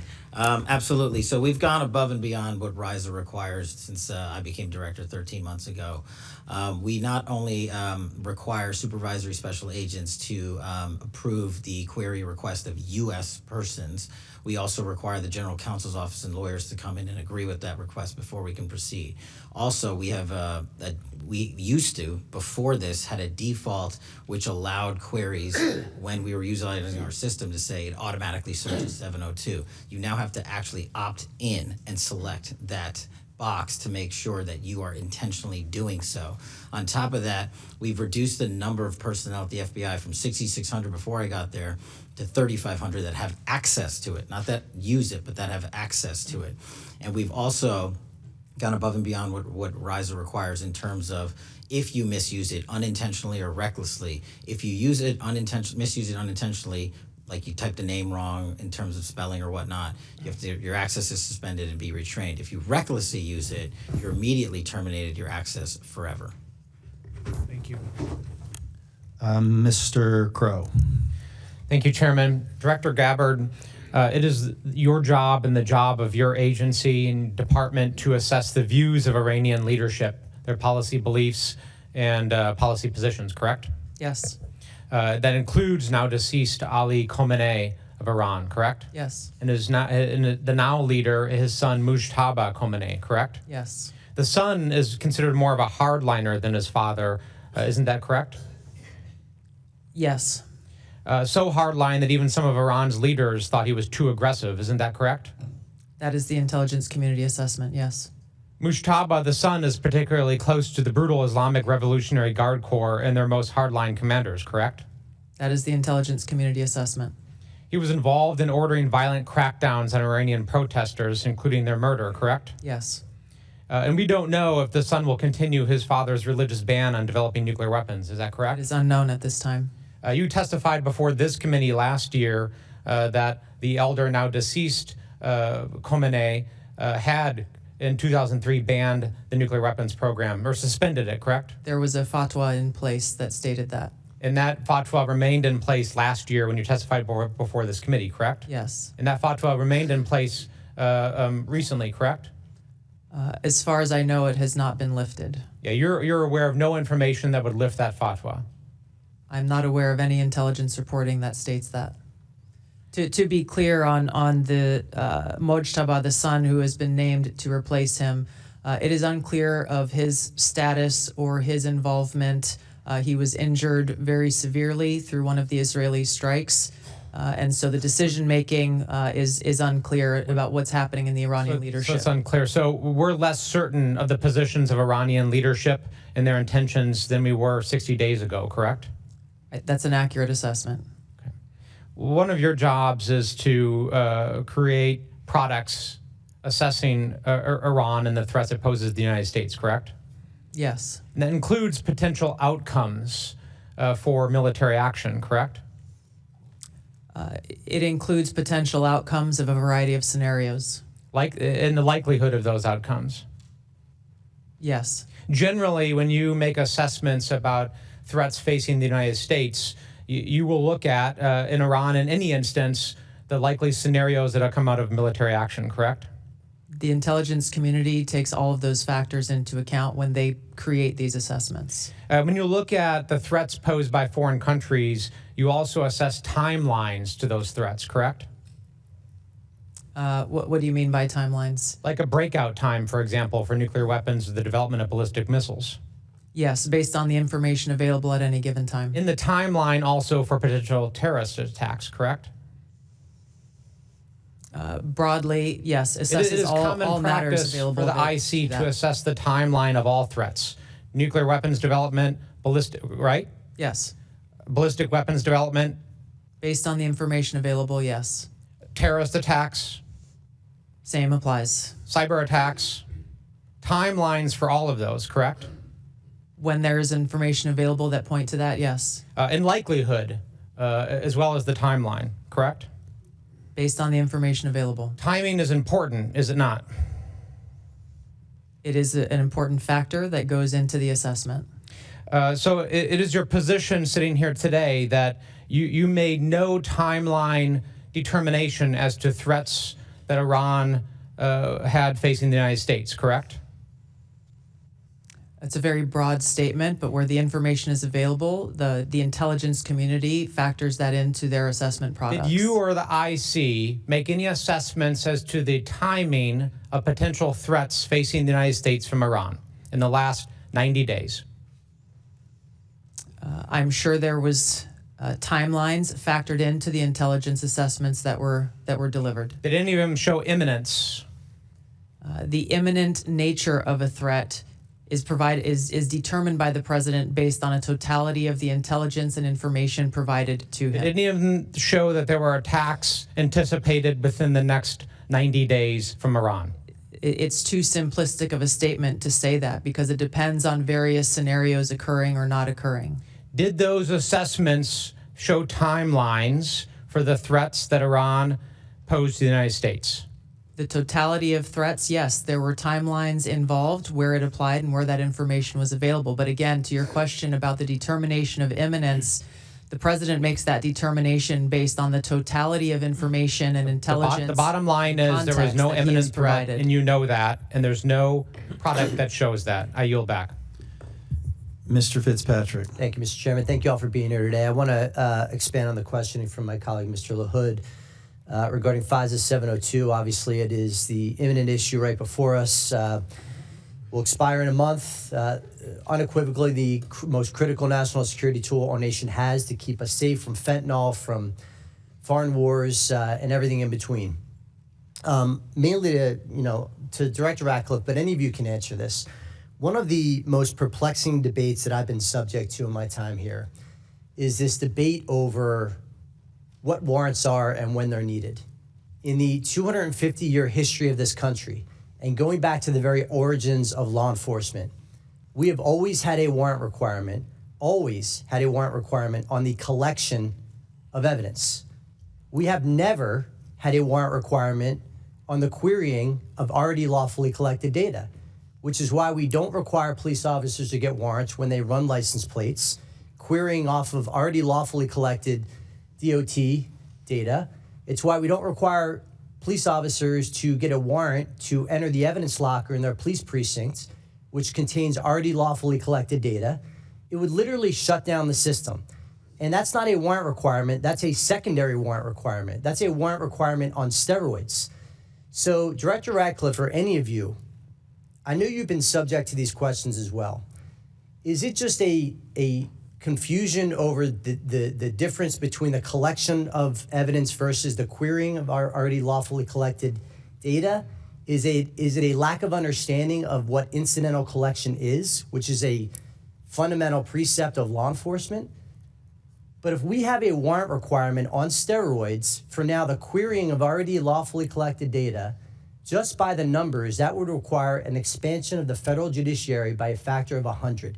It would literally shut down our law enforcement apparatus at perhaps the most dangerous time in our nation's history. So, Director Ratcliffe, or any of you, if you could just walk me through your analysis there. Well, I'll start, Congressman. Thanks for the question. Again, thanks for highlighting this important issue. And as has been pointed out, reforms should be implemented where they're necessary. And I think, speaking for myself, and I know Director Patel supported the reforms from 2 years ago to make improvements, and they did. And so some reforms should be considered. A warrant isn't one of them. And with respect to the reforms that have been implemented, we're talking about, when we talk about Fourth Amendment rights and privacy concerns, we're at a 99.9% compliance rate with respect to that. So I would start by saying, why are you trying to fix what's not broken with something that I can tell you from this seat, the fix would not work. And I go back to my comment before. DNIs, CIA directors, FBI directors, the people that have been in all of these chairs before on a bipartisan basis agree that a warrant won't work and don't advocate for it. Congressman, you're correct. This is lawfully collected information, and these things come at you very fast, and you have to make decisions very quickly, and sometimes in a matter of hours. You have to act on the information that you have lawfully that has been lawfully collected to interdict drug shipments or terrorist activities, and a warrant requiring you to go to the court to seek probable cause for information that has already been lawfully collected only prevents that from happening. I don't understand. I understand that it's well-meaning for people that are proposing it, but again, I would defer to the people who sit in these chairs and make these decisions who would tell you that it doesn't work. Anybody else want to comment on the warrant requirement? So, Congressman, I'd love to comment. Thanks for the question. I do just want to add a couple of points. Agree with everything Director Ratcliffe said. Not only is this already collected data on foreign personnel outside of the United States, but the data that is being queried has also already been analyzed to ensure that it contains foreign intelligence value, which I think is a very important part of this. And then when we query a U.S. person term, we're not querying for U.S. person information. We're querying for foreign intelligence that has already been evaluated at least once to contain foreign intelligence in the database that's being accessed. And then the final piece that I think is important is that both the FISC and the Department of Justice have established robust legal and compliance rules that we adhere to and that is audited by DOJ for every query that we make. Thank you. I yield back. Dr. Barra. Thank you, Mr. Chairman. Director Gabbard, we've known each other for a long time. We were both elected to Congress in 2012 and served together for a while. I may not have always agreed with your positions, but I respected the consistency of some of your positions. Director Gabbard, following the January 3rd, 2020 drone strike that killed Qasem Soleimani, you gave a speech on the House floor 6 days later, on January 9th, 2020. In this speech that is currently in the congressional record and available for anyone to view, you stated, quote, President Trump has committed an illegal and unconstitutional act of war, pushing our nation headlong into a war with Iran without any authorization from Congress. A war that would be so costly and devastating, it would make our wars in Iraq and Afghanistan look like a picnic. On February 28, 2026, the Trump administration, under which you are the president's principal intelligence advisor, launched an illegal and unconstitutional act of war, pushing our nation headlong into a war with Iran without any authorization from Congress. This war has already been costly and devastating. 13 American service members have lost their lives, including Chief Warrant Officer Robert Marsden from my home of Sacramento, California. Approximately 200 service members have been wounded. The Pentagon reported that the first 6 days of Operation Epic Fury cost $11.3 billion. That averages almost $2 billion per day. That was the first 6 days, and now we're in the 19th day of this war. That's ballooned into a regional conflict, putting the lives of Americans and our allies throughout the Middle East in danger. Director Gabbard, do you still believe that strikes against Iran that don't have congressional authorization constitute an illegal and unconstitutional act of war? Congressman, thank you for the question. The cost of war weighs very heavily upon me and my colleagues here, especially for those of us who have experienced and seen the cost of war firsthand. Okay. My own personal and political views, as I mentioned earlier, I was asked and required by Congress and by the President in this role as the Director of National Intelligence to check those views at the door to ensure that the intelligence assessments are not colored by my personal views. Director and that's Gabbard, exactly what I am responsible to deliver. Do you still believe that war with Iran would be so costly and devastating that it would make our wars in Iraq and Afghanistan look like a picnic? Once again, in this role, it is essential that I do not allow any of my personal views on any issues to color or bias the intelligence reporting that we deliver to you and to the President. Director Gabbard, in this hearing 1 year ago, I asked some questions, and I'll paraphrase my exact question. It's like, we should keep politics out of this, even if the President disagrees with a directive, if it goes against his personal wishes, if he's considering an order that potentially is unconstitutional or illegal or compromises our security, I want your word that you will always provide and give the honest advice to the President, even if it will make him angry. I asked you that question. I'm going to read your answer. And And to your specific question, the answer is yes. I will inform the president of that accurate, timely, unbiased intelligence reporting, whether it is something that agrees with an assumption or a view or an objective or not. That's my responsibility to him and to the American people. Director Gabbard, there is no imminent threat of nuclear breakout. Did you deliver that assessment to the president?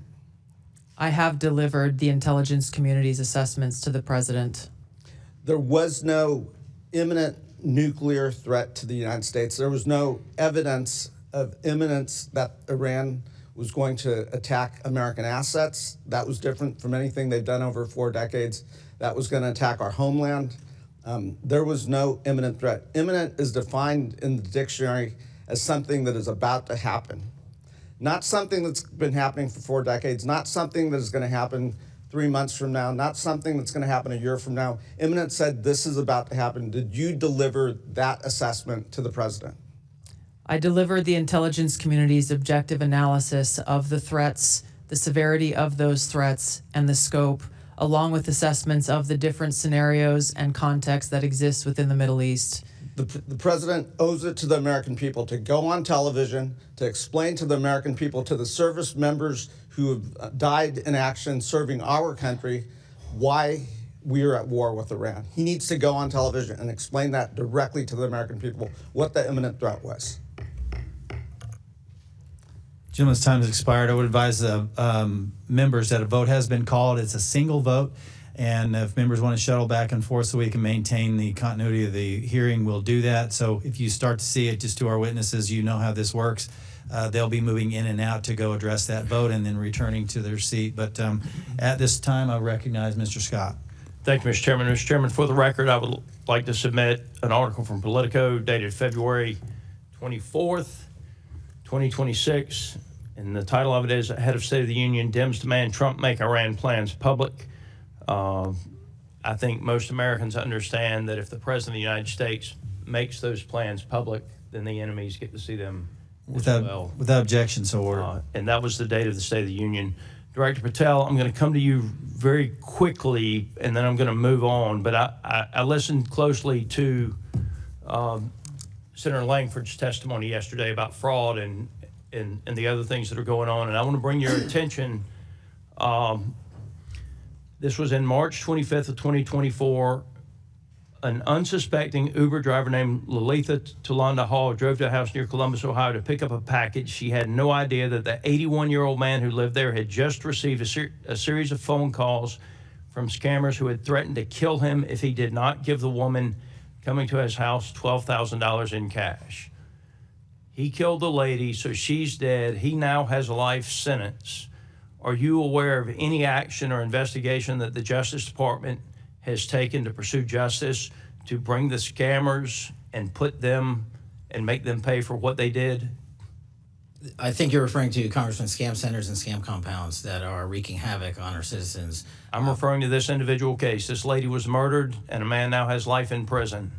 I can't speak to that individual case. I can tell you what we're doing generally if you wish, but as you said. No, sir, I want to bring that case to your attention. I think that we need to pursue that. Someone is dead, and someone else has life in prison.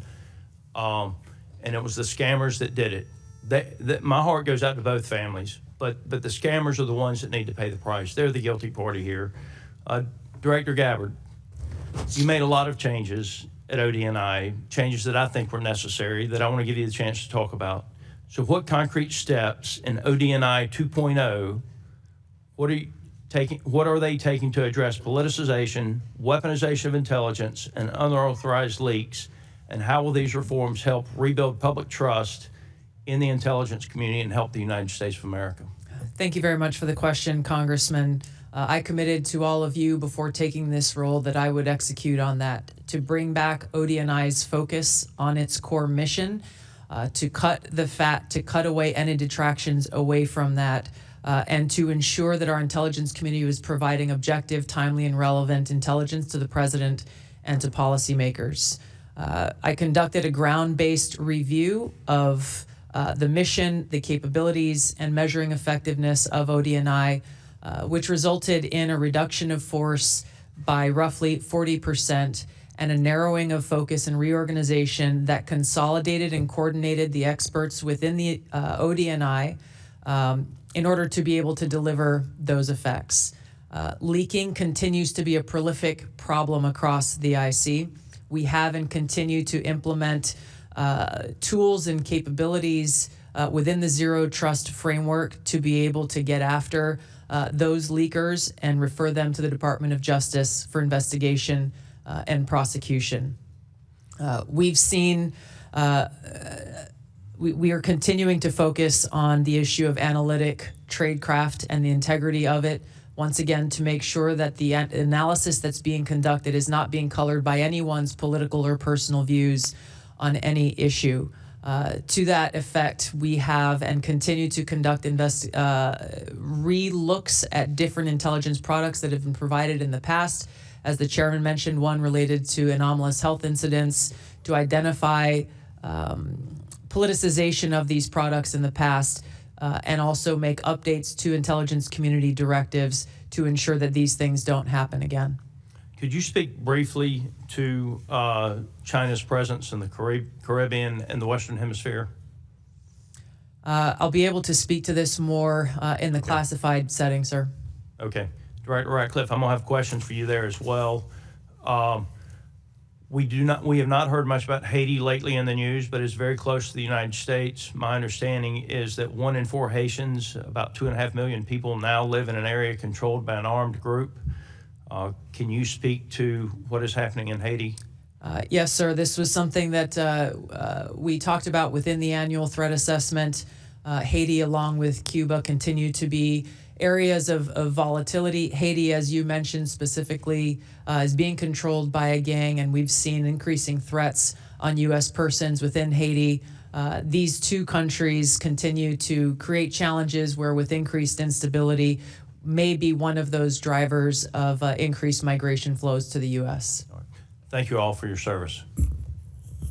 Gentlemen's time's expired. Now recognize Mr. Gottheimer. Thank you, Thank you very much, Mr. Chairman. If I can start by talking about something I was disappointed in from the administration about comments made by members of the administration that Israel drew the United States into conflict with Iran, seeming to buy conspiracy theories that scapegoat Israel, while dismissing that Iran poses a persistent threat to America and our service members and diplomats in the region. While the president then clarified this is not the case and that America entered into a joint operations with our ally under our own accord, many still seem confused about what precipitated this conflict and the threat Iran posed to us directly. So if I could ask Director Ratcliffe just a couple questions, yes or no, if that's okay with you. Is the Iranian regime committed to America's destruction, in your opinion? Yes. Does the Iranian regime have American blood on their hands since its founding in 1979? Yes. Has Iran plotted assassination attempts against Americans on American soil? Yes. Was Iran developing a nuclear weapon prior to our military action last June? And did Iran remain committed to developing a nuclear weapon in the lead up to this conflict? Yes, so I want to clarify on that because there's been much talk about a fatwa against the development of a nuclear weapon. Can you come back to that 1 second? Let me finish yeah, this. you That's bet. Okay. If left unchecked, do you think Iran would have the ability to develop missiles capable of reaching the United States? Yes. Did Israel force the U.S.'s hand and make us take action, as some have claimed? No. Director Gabbard, do you agree with the CIA's director's assessment on that last question in Yes. particular? Great. Do you want to go back to that point you want to make? Yeah, much has been made by some about a fatwa against the development of nuclear weapons.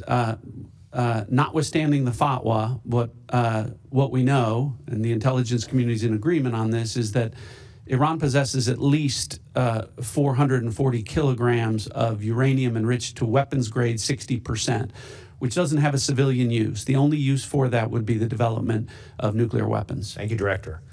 Director Gabbard, I want to raise serious concerns about your recent hiring of Dan Caldwell, a strict critic of U.S. foreign policy in the Middle East, who's argued that U.S. forces in the Middle East are, quote, more of a burden than a benefit, has claimed that Iran's nuclear program does not pose a risk to America, despite the IC's assessment to the contrary. Dan has also said that our relationship with Israel has no benefit to American national security. This follows the resignation of Joe Kent this week, a senior ally of yours who is a conspiracy theorizing white supremacist with a tattoo Panzer referring to Nazi tanks. He has made known his backwards opinions of Israel in his resignation letter, scapegoating them for U.S. intervention in Iran and Iraq. Director, what role do you anticipate Mr. Caldwell playing in shaping intelligence assessments or internal discussions related to Iran and Israel? And can you guarantee to this committee that no individuals in your leadership are undermining the objectivity of intelligence at this critical moment? Sir, my understanding is one of my elements sought to hire Dan Caldwell months ago for a purely administrative role that would not have any position over the intelligence analysis or assessments on any topic. Thank you. Director, as you know, the Iranian regime has been responsible for the deaths that we've talked about of scores of Americans since coming to power in '79. Iran and its terror proxies must be crushed. I've been clear on that point in the last weeks and throughout my time in Congress. I supported the decisive action taken on February 28th to remove key regime leaders and degrade Iran's ballistic missile and naval capabilities. However, I think it's really important the administration make its goals clear to Congress and to the American people. Director, were you in a meeting to discuss a possible strike on Iran? Congressman, there were several meetings that were held in advance. I'm sure I was in at least some of them. Did the intelligence community brief the president on the potential impacts the conflict could have on global supply chains and on oil and gas prices prior to the outbreak of hostilities?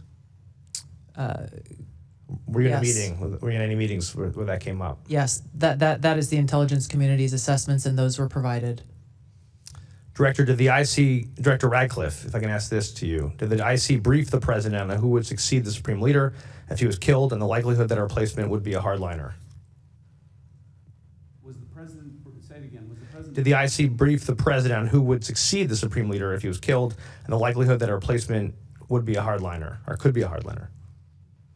So to be clear, the president's objectives with respect to Operation Epic Fury did not include regime change. That may be different from what Israel's objectives were, but yes, the president was briefed in the event that Supreme Leader. Good. That's great. Thank you so much. I'm sorry to cut you off. I just have 20 seconds. Director Patel, does Iran pose a threat to the homeland, and what specific steps are you taking to detect, prevent, and disrupt terrorist plots targeting Americans at home? Iran, as the world's largest state sponsor of terror, does pose a continuing threat to the homeland. And just last year, our Iran Threat Mission Center housed in the FBI, our fusion cell, saw a 43% increase in Iranian spy actors willing to steal our information and attack our citizens. So that's just one example, sir. Thank you. I yield. Dr. Jackson. Good morning. First off, I want to say thank you all for your time today, and thank you for our service to our country. Much appreciated. I thank the chairman for his opening remarks on anomalous health incidents, AHI. As many of you are aware, one of my primary responsibilities in this particular committee, I am the subcommittee chairman of Oversight and Investigations, where the investigation of AHI is and has been a central oversight effort. And so I am going to ask a quick question about this. Director Ratcliffe, during the Biden administration, the CIA very poorly, in my opinion, handled this issue. Since then, a CIA doctor has provided perjured testimony under oath and obstructed our congressional investigation. A quick question for you. Do you affirm that the CIA personnel are under no direction to make false statements to Congress in order to conceal CIA equities or activities related to the handling of AHI during the Biden administration? Yes. Thank you, sir. I appreciate that. I want to ask Mr. Patel, I got a question for you here. As a member of this committee, I also have a regional responsibility that includes Africa. I'm very concerned about the radical Islamic terror threat that exists there and is growing by the day. Whether it's Al-Qaeda-affiliated groups such as JNMI, AQIM, Al-Shabaab, or ISIS-inspired groups such as ISIS West Africa, ISIS Sahel, ISIS Somalia, or Boko Haram. These are radical, dangerous groups that want to kill Americans. After 4 years of an open border during the Biden administration, where we know countless individuals with terror ties, many to these groups, cross our southern border, and at a time when we are actively engaged with the largest state sponsor of radical jihadi terror, can you confirm that the threat to the American people in this setting is much higher due to the Democrats' current defunding of the Department of Homeland Security? As I highlighted earlier, Congressman, the FBI works hand in glove with the Department of Homeland Security and our 59 established Homeland Security task forces around the country. And those officers are now going 1 month without pay, but they're still showing up to work. But yes, funding would absolutely help us protect the homeland. Thank you. I appreciate that. One more question. Anyone that feels inclined can answer this. But according to the Council on Foreign Relations, another Africa-related question, 51% of global terrorism-related deaths occurred in Africa's Sahel region, including the Lake Chad Basin. Does the intelligence community assess that Boko Haram, ISIS West Africa, and other terrorist groups operating in the Lake Chad Basin are a threat to the U.S. interest, whether it's here in the homeland or regional U.S. interest? If so, how does this lack of counterterrorism cooperation that we're currently experiencing with the allied states of the Sahel, Niger, Mali, and Burkina Faso impact that? And tied to that, how does the rise of alternative security forces such as Russia's Wagner Group, or now Africa Corps, how has that impacted our counterterrorism efforts in the region? Congressman, the continued rise of these Islamist terrorist groups, as you've pointed out, in Africa, West Africa, and around the world continues to be a serious concern and major focus of the intelligence community. The challenges within the region are very complex because they have to do with governance challenges in many of these countries. They have to do with economic challenges as well as external influences, both with funding and equipping of these terrorist organizations. So yes, it has made our counterterrorism, longstanding counterterrorism efforts in these regions, as well as those of our allies in this fight, such as the French and other countries, far more difficult because of the very real threat within that region to U.S. persons. If we are not able, if the U.S., if the Department of War is not able to coordinate with and get the support of the governments of these countries in order to tackle this terrorist threat, then it's not a safe or operable environment for them to continue that fight. Thank you. And the assumption I'm working off of, too, is that the Russian influence via Wagner or Africa Corps has made it very difficult for us to develop those relationships and get those agreements so that we can continue to, make sure that this is not being brought home to the homeland. Is that correct? That is a factor of many. Thank you. I appreciate it. I yield back. Ms. Houlihan. Thank you. My question is basically starting with some HR questions, and they're first for Director Patel. If you could help me a little bit understand, I come out of the military family as well, but I don't know very much about the FBI's HR process or the growing up of an FBI expert. Could you help me understand how long it takes for a senior counterintelligence expert, especially one maybe focused on a very narrow threat, to be developed? How many years, I guess, would be my question. Thank you, Congresswoman. That varies. Sometimes right out of Quantico, new agent trainees are placed on the counterintelligence mission set, and some people come in from the fraud section, so the answer varies. It could take a couple months to a couple of years. And the next question is, when a person comes up in your system in the military, it was always the needs of the Navy or the needs of the Air Force. It was never the needs of the airman or the soldier or the sailor, in terms of prioritizing our readiness, in terms of making sure that we met the mission. Is the FBI similar? It is similar, ma'am. It's a dynamic threat landscape, so we flux and surge based on the CI, CT, cyber threats, and other threats to the homeland, and violent crime mission has seen a surge as well. So my specific question is that there was a report that came out in February from CNN that the FBI had let go or fired dozens of agents and staff members from a counterintelligence unit tasked with monitoring Iran. And apparently the reason, at least reported in the press, was that these individuals had been involved in the investigation of classified document handling from President Trump at Mar-a-Lago, and that this was the reason why they were summarily let go. First of all, are you aware of those firings, and do you concur with the rationale or reason for those firings? I'm aware of that, and I know there's a pendency of litigation, so I'm not able to comment on them. Did you yourself order those firings? The FBI, every time there is someone who violates their code of conduct or ethical standard, conducts an internal investigation with the careers there, and they present a decision point to me. The Iranian Threat Mission Center has seen an increase of 43% in arrests for Iranian spy actors. So the Iranian Threat Mission Center has never been stronger. So I'm not asking about I'm asking about whether those people were fired because they were involved in the investigation of the document handling by President Trump, not for any behavior issues. Is that your understanding as well? Again, ma'am, I can't comment on them because those are in pending litigation.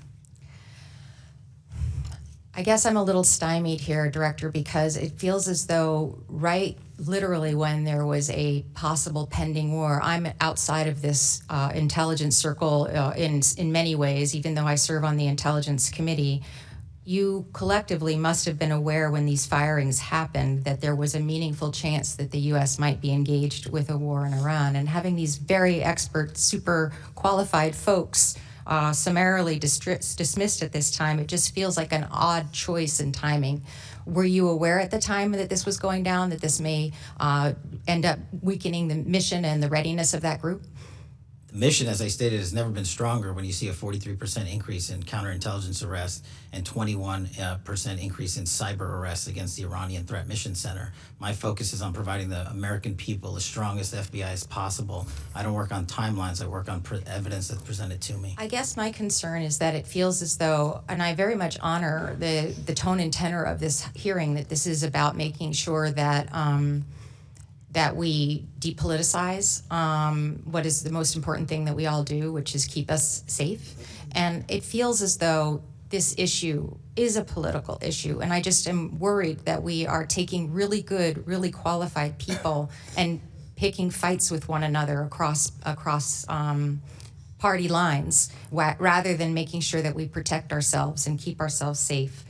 With the remainder of my time, Director Gabbard, I have a question regarding the fact that the Secretary of the Treasury loosened restrictions this week on Russian oil exports, and now the Russians are able to sell oil again.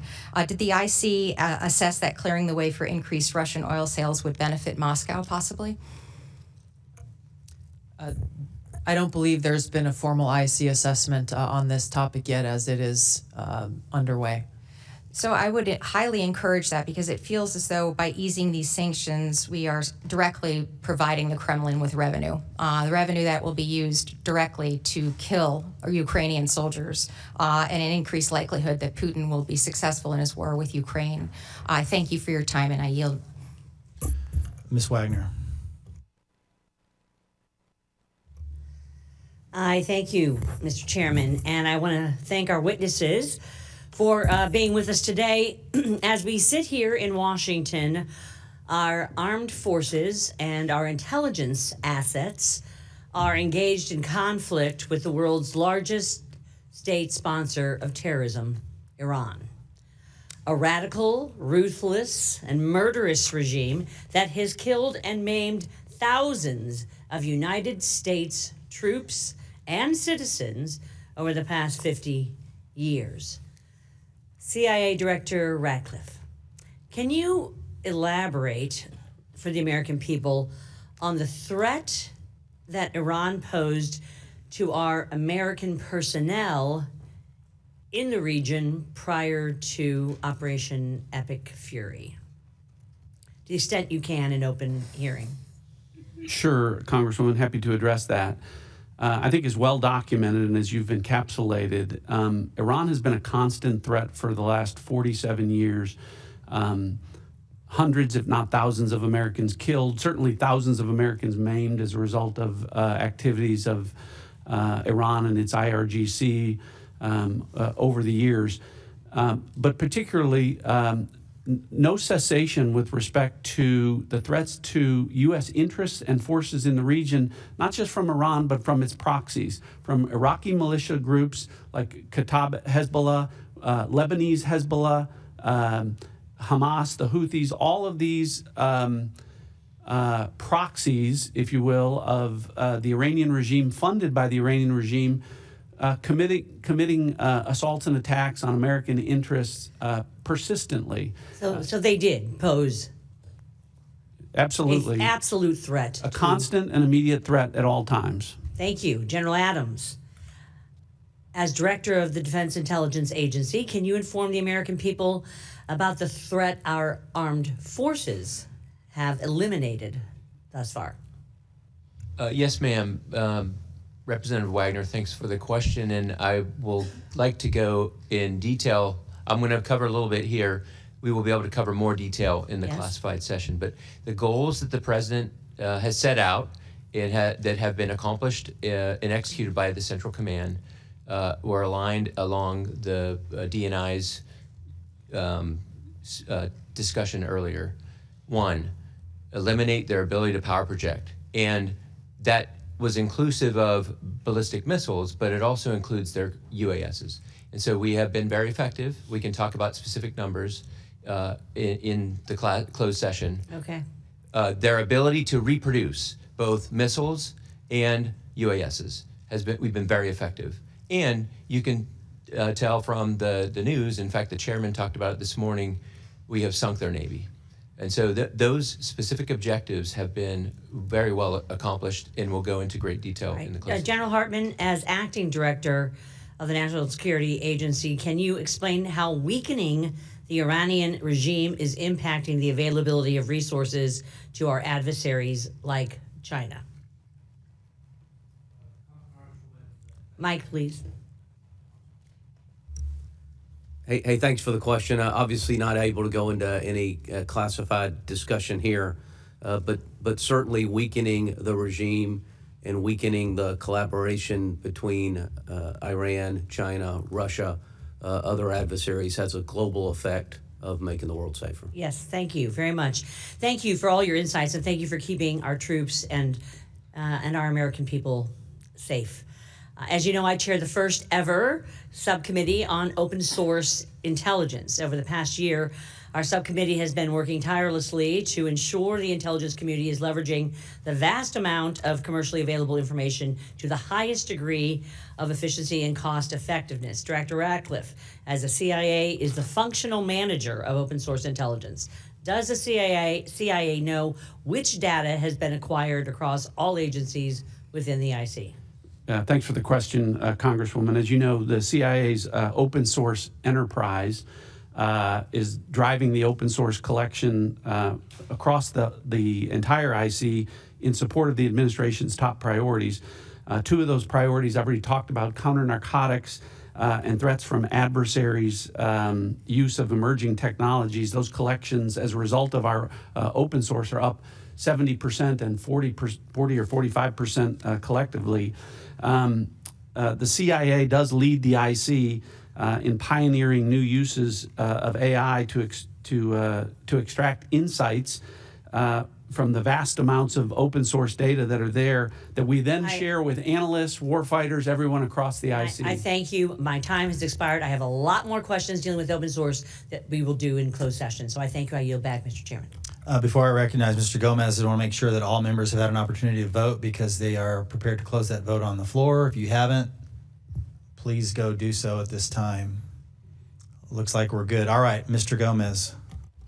Thank you, Mr. Chairman. I just want to get right into it. Director Gabbard, last year you testified that Iran was not building a nuclear weapon. Do you stand by that statement? Yes or no? Context matters with that statement. Yes or no? Iran had all of the reclaim my materials time. and I reclaim my capabilities time to do so. Mr. Chairman, I reclaim my time. It's an easy answer. You either stand by what you said last year or not. It is a serious question that requires the totality Director of the Gabbard, I information reclaim my available. time.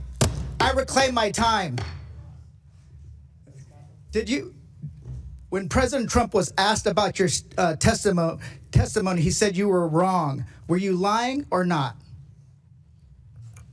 I stand by the intelligence Great. community's With that, complete assessment. Director Ratcliffe, when it came to the director's testimony, she said that Iran was not building a nuclear weapon last spring in Congress. And so the Supreme Leader has not authorized the nuclear weapons program. Do you agree with what she said or not? Yes or no? The director's right here. She can speak for herself. Oh, so I thought this was an intelligence community briefing. Let's move on. Trump also said he didn't care what you thought or said. Should he care about what you have to say when it comes to intelligence?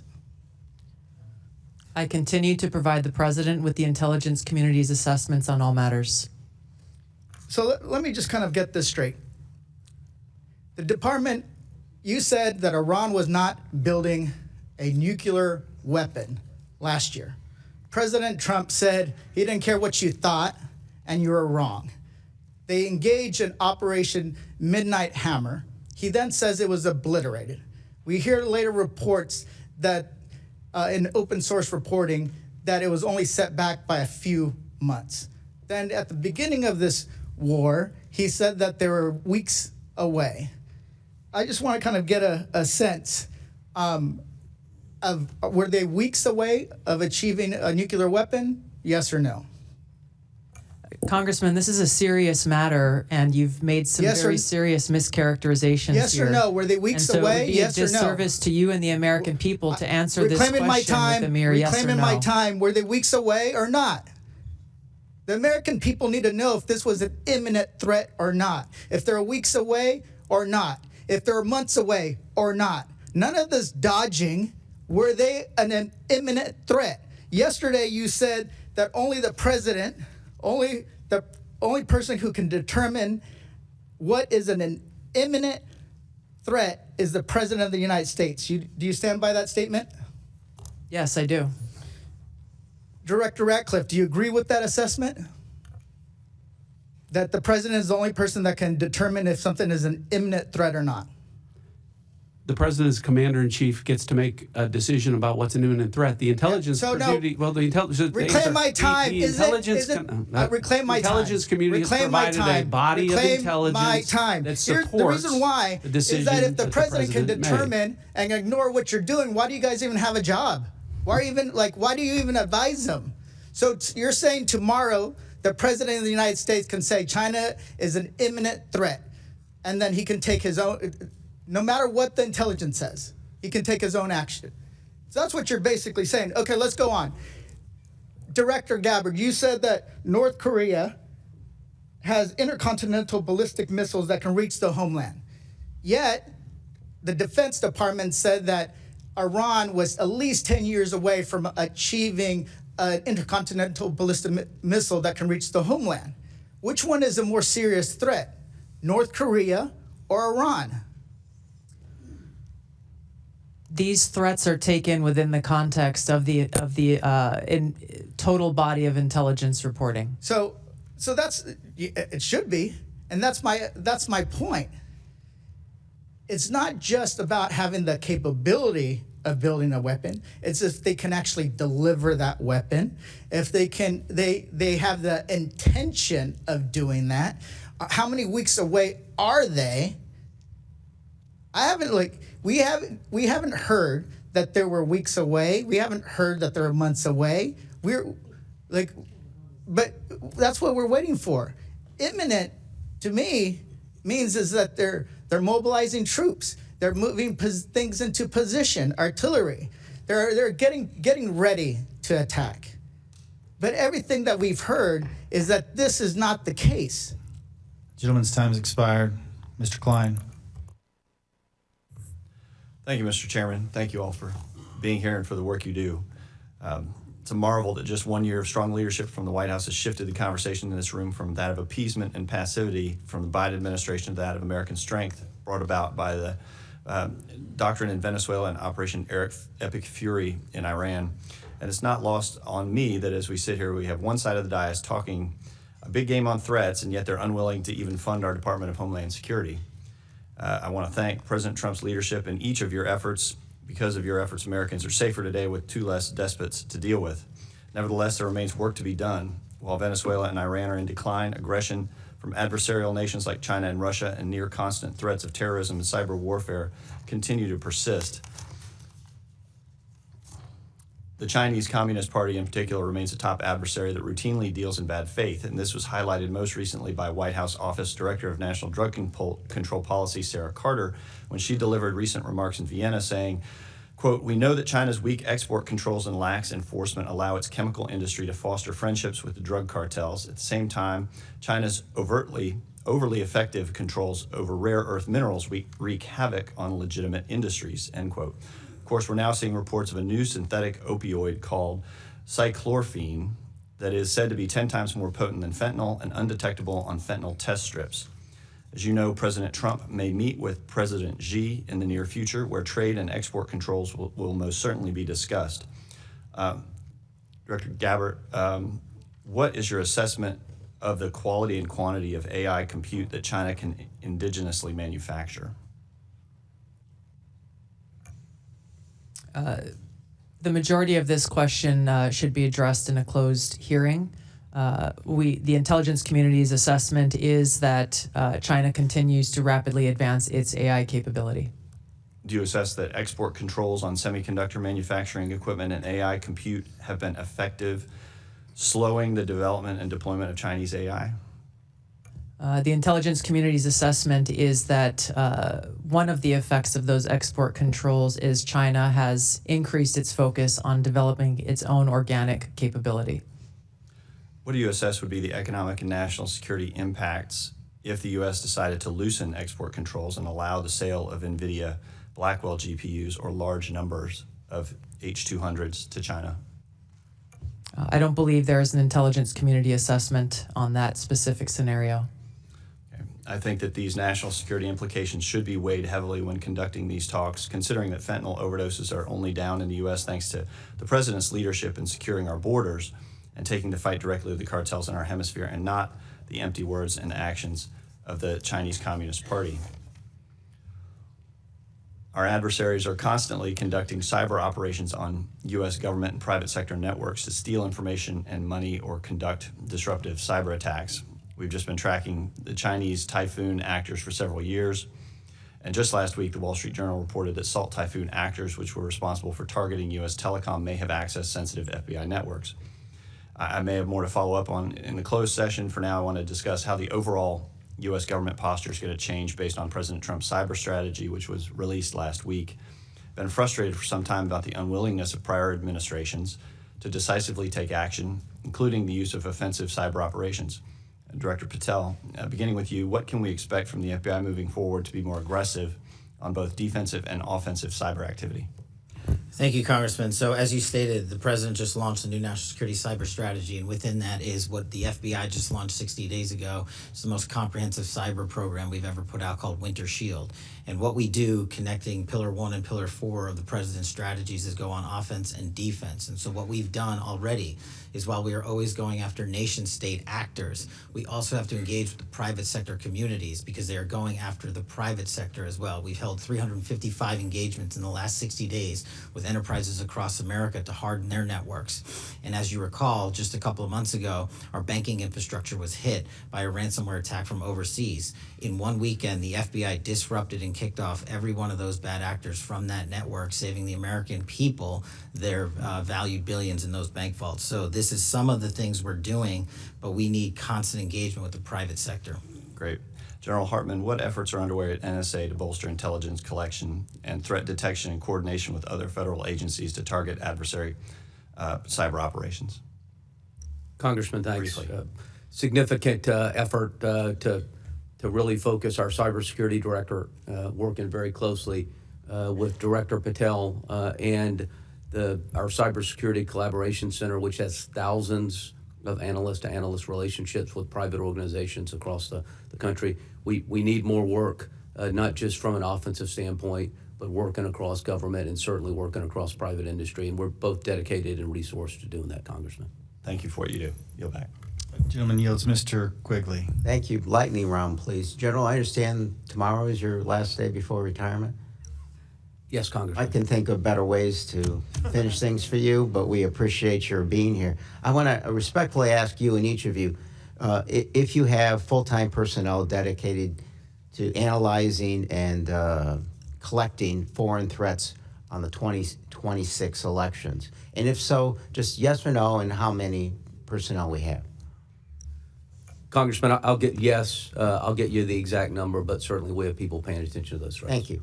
Congressman, yes, we have an election crimes coordinator in each one of our 56 field offices and election crimes coordinators at headquarters. Thank you.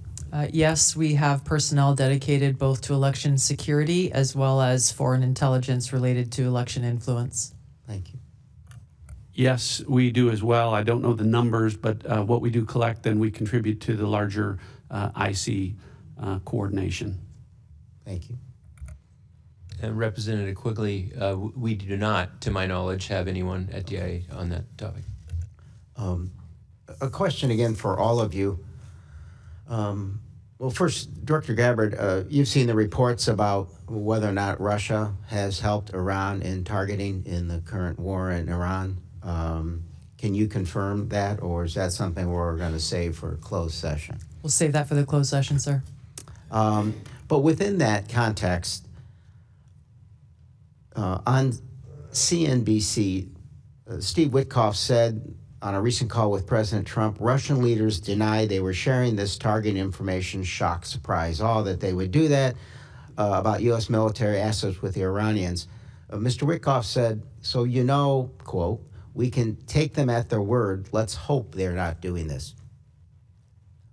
Just from your own sense, and for many of you who have been fighting in the Cold War for a long time, a long lost sense of a Reagan doctrine, just General, it is your sense that you can take Putin at his word on anything involving military, diplomatic, or intel assessments? Hey, Congressman, from an intelligence standpoint, we don't take anyone at their word. From a foreign standpoint, we execute intelligence operations to provide that information to decision makers. I appreciate that. Mr. Patel, Director. I agree with the General. Yes, I agree. We don't take anyone at their word. And from an intelligence standpoint, we don't rely on single sources of intelligence and always look for multiple sources to confirm. Director. Yeah, Congressman, I actually answered this question yesterday. I don't take Putin, Xi, Kim Jong-un, Supreme Leader, any foreign adversary leader at their word. Rely on our intelligence to reflect what those adversaries are actually doing. General. We absolutely do not take any of those enemies at their word. Can I get a hallelujah? Ms. Gabbard, I understand that you have to put your own personal views aside in your position, but I honestly think that the issue our grandchildren are going to be most upset about us with is climate change. So, you know your quote, and when you talked about climate change as a member, it threatens the safety and security of the planet, especially in places like Hawaii, where we are already experiencing its devastating effects. But respectfully, it's not in worldwide threats. Used to be in worldwide threats. So help me understand, who makes the final decision on what goes in here and what is a threat?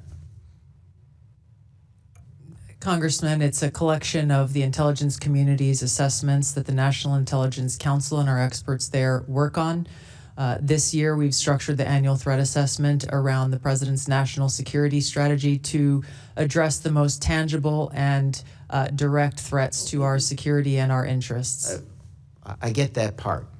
Did you make the case that maybe climate change should be considered a worldwide threat when this collective process?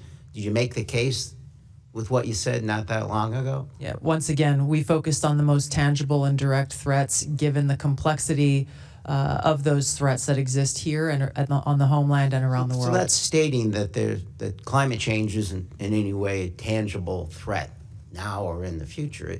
It's basically saying we think so little of it as a threat, we don't even mention it.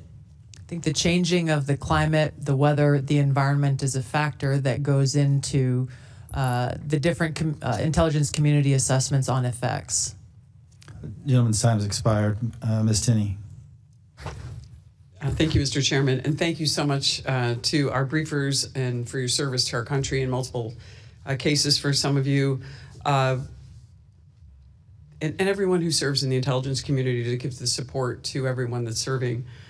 I fully support President Trump's efforts through your agencies over the last 18 days. We have to emphasize it's only been 18 days. And I think it was a courageous decision. And to the American people, I know many have recited this, but for the past 47 years, Iran has been the world's largest sponsor of terrorism. The Islamic Republic of Iran has operated with impunity. They've destabilized the Middle East, brutalized their own citizens, and have the blood of countless Americans and others on their hands. And now they're paying the price for that despotism. And I want to thank our service members and President Trump in making these difficult and stunning decisions. But it is also stunning what the Iranian people and so many in the Middle East and around the world have suffered from the regime. And I want to point out that in 2022, when Mahsa Amini was killed in the hands of the so-called morality police by the Iranian regime, it spurred, I would say, probably one of the most profound women's rights movements of our time.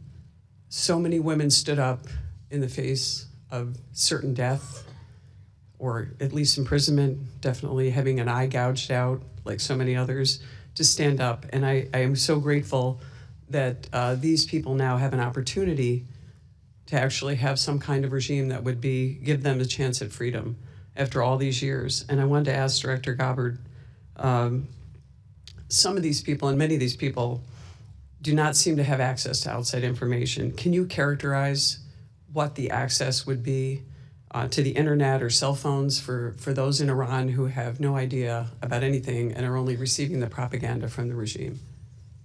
Congressman, I can expand on this in the closed setting, but I will say briefly that throughout the period of protest that we saw previously and during this ongoing conflict, the access of the Iranian people to basic things like power or internet or cell phone access is extremely limited. So I want to ask the general, since General James, in this same vein, do you think that the internet suppression by the Iranian regime is an objective that would be protecting the Iranian Revolutionary Guard Corps? Yes, ma'am. It's a TTP, and we will go into in great detail in the classified, but it's definitely a TTP to maintain control. Thank you. I appreciate that. I look forward to that.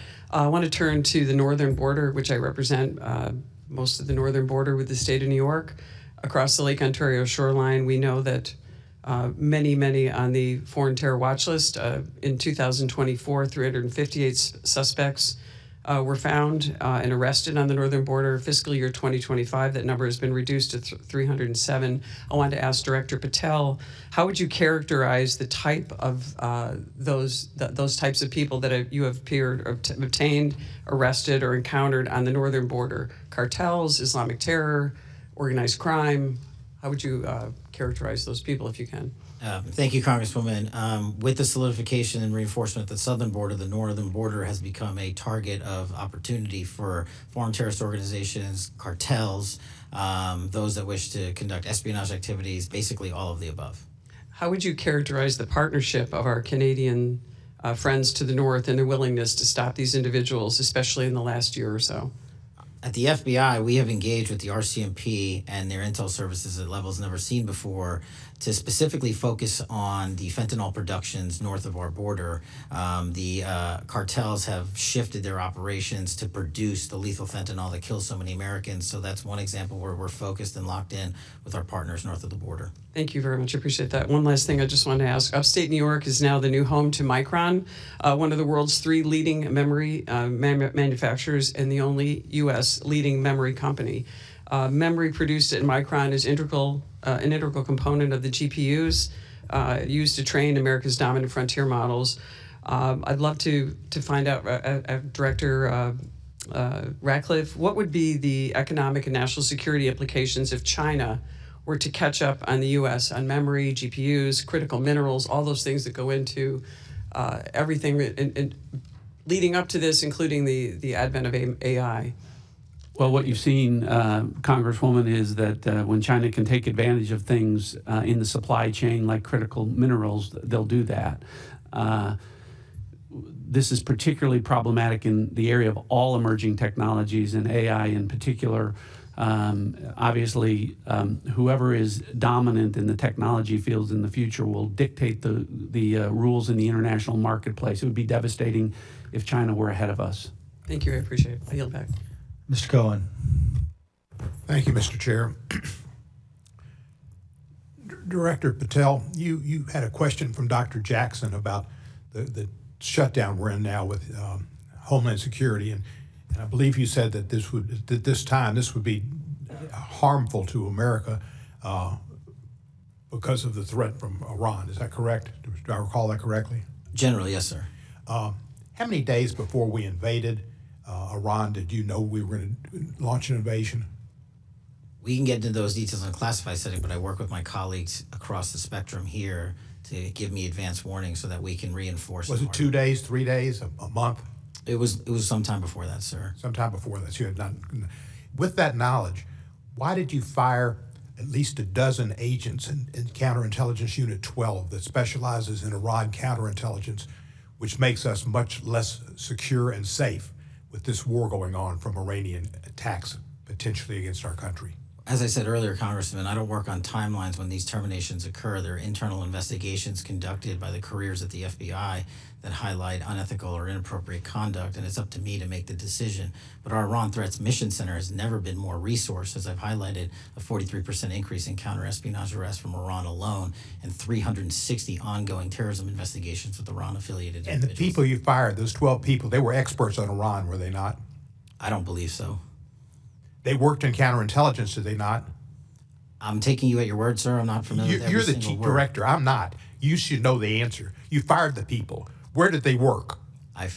People were terminated for violating their ethical obligations and the high standards. Was that the we ethical have. violations that they dealt with the case of the classified documents that were found in the bathroom in Mar-a-Lago, was that the ethical issue? As I said earlier, all those matters are pending litigation, so I'm not going to comment on them. Director Gabbard, are you familiar with CI-12? I'm not, Congressman. Okay. Let me ask you this question. In the intelligence community's unclassified annual threat assessment from last year, it said, quote, Iran's large conventional forces are capable of inflicting substantial damage to an attacker, executing regional strikes, and disrupting shipping, particularly energy supplies to the Strait of Hormuz. It seems the IC was entirely correct in its assessment about Iranian retaliation in the Strait. Did the IC's assessment about Iranian capabilities in the Strait of Hormuz change in the past year? No, Congressman. Does Iran still have the capability to threaten shipping in the Straits of Hormuz with missiles, mines, and small boats? Their capabilities have been largely degraded, but yes, they still have means to threaten passage through the Strait of Hormuz. And how long can they keep the strait closed? Based on current events, I'd have to get an updated assessment from the intelligence community on that. Did you have an analysis of the impact of a war on global supply chains and the price of oil and gas? I believe that assessment may have come from the Department of Treasury or Energy. It didn't come through your office? It came from their element within Department of Energy or Energy. Do you know if the president was briefed on those assessments? I believe so, but I can't confirm.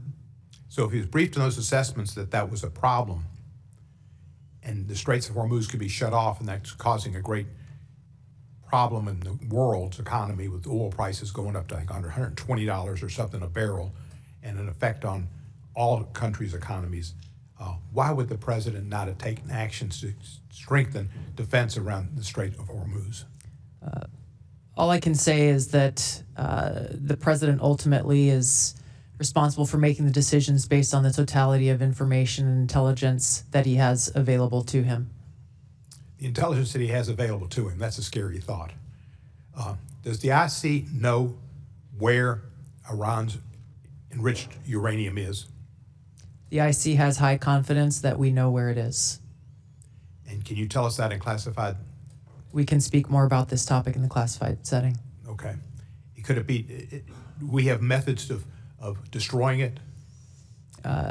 This is a conversation for a closed setting, sir. Do you have any idea what the purpose of the Marines being sent, the units that are being sent over there, is the idea that we will put troops with boots on the ground in Iran? ODNI and the IC is not involved in the operational planning and movements of the Department of War assets. Thank you. I'll be very honest with you. When you read us your original comments, it was kind of scary because of all the craziness that goes on in the world. I can't wait for the classified setting. Thank you. Mr. Perry. Thank you, Mr. Chairman. It's good to see some old colleagues and ma'am. I'm going to start with General Hartman, General Adams. Do you know how many days it's been since Russia went into Ukraine? I'll answer it for you. It's 1,480. Do you know how much money the United States government has spent, the taxpayers have spent in the war in Ukraine? I'm going to round it for you. It's about $200 billion. I mean, maybe it's a lot more. Maybe it's a little less. It's hard to tell around this place. To the best of your knowledge, was Russia an imminent threat to the United States when they went into Ukraine? To the best of your knowledge. Sir?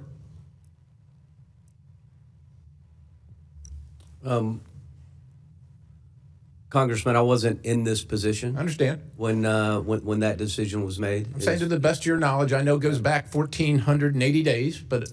So certainly I don't think it was in the best interest of the United States for... was Russia an imminent threat is what I'm asking. Not my decision to make or advice to provide. Congress. Okay. How about you, General Adams?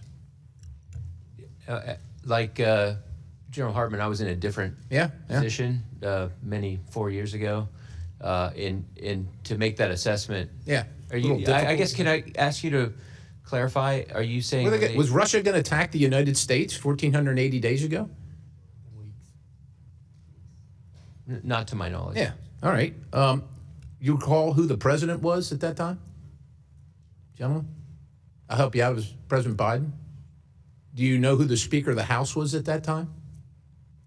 The name Ms. Pelosi ring a bell? Do you recall this Congress declaring war in Russia and Ukraine 1,480 days ago, or any time between then and now? I don't either. Do you know, gentlemen, how many American service members have been killed or maimed attributed to Iran, the IRGC, their proxies, etc., roughly? Any idea? Could we say probably 1,000 killed, if not 10,000, over 10,000 killed and maimed? Probably a reasonable assessment. You know how many uniformed service members have been killed by Russia in the last 1,480 days? American uniformed service personnel? I'm just asking. I don't know of any, but do you know of any? It just seems to me that there's almost like a political narrative being constructed here, and I just want to, point out this. It seems like a bit of an irony. I'm going to go to the director of the FBI. It's good to see you, Mr. Patel. Crossfire Hurricane, Round River, Plasmic Echo, Arctic Frost seem to have emanated from the Counterintelligence Division of the FBI. Is that a reasonably correct assessment, generally speaking? Generally speaking, Congressman, I want to be careful here because there are a number of ongoing investigations. I understand. There's a filing system that prohibited, with prohibited access. Is it possible that politicized investigation and filing system violated Sixth Amendment rights to the discovery and Congress's Article 1 oversight authority? Is it possible?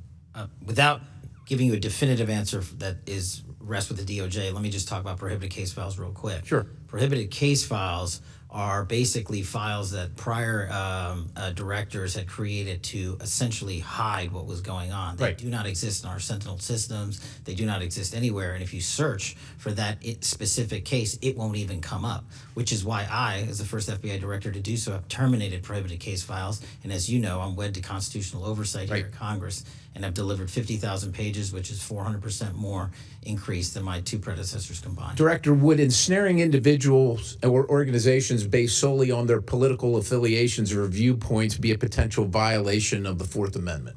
I believe so. Have any of the personnel associated with these activities, and I understand that investigations may be ongoing, have they been removed from duty pending the outcome investigation? Yes, many have. Okay, moving on. I'm concerned about a lab that was found in a clandestine Chinese biolab that was found in California, and then one that was found later in Las Vegas.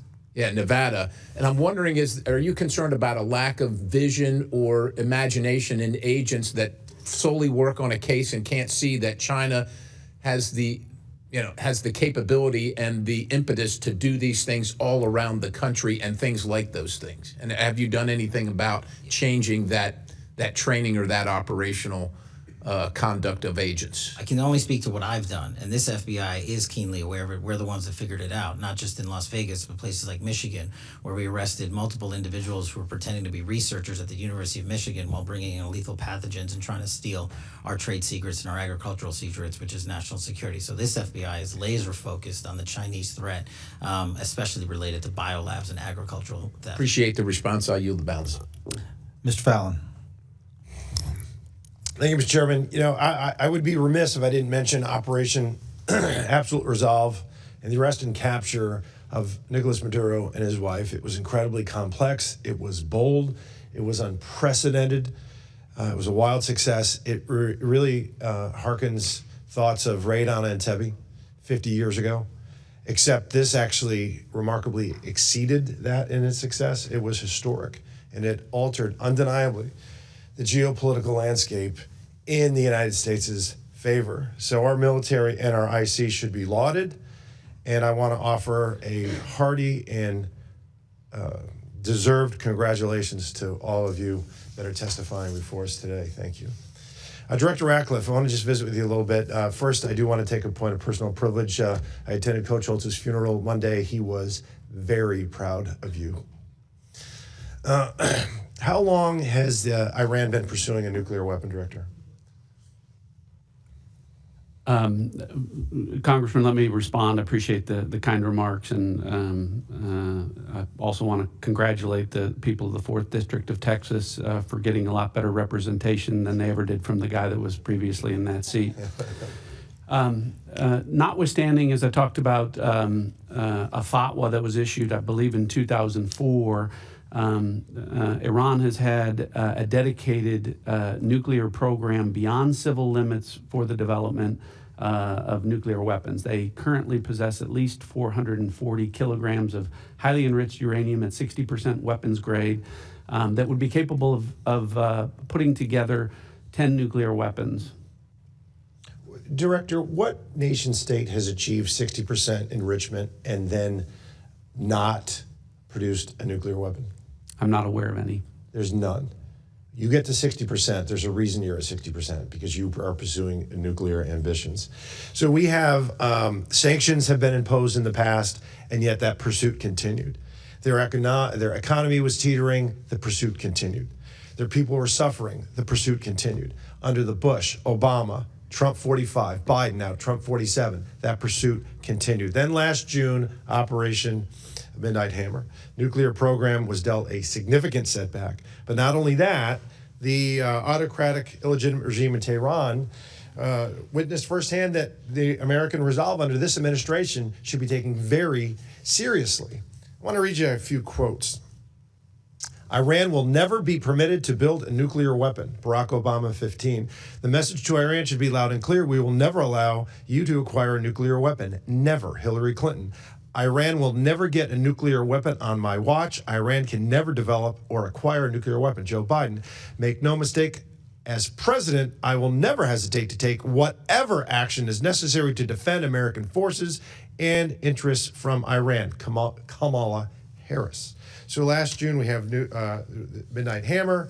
And not only did they see the resolve, they saw that we were committed to actually taking action and not just the words this time. And even after all of that, did they abandon their pursuit and their nuclear program?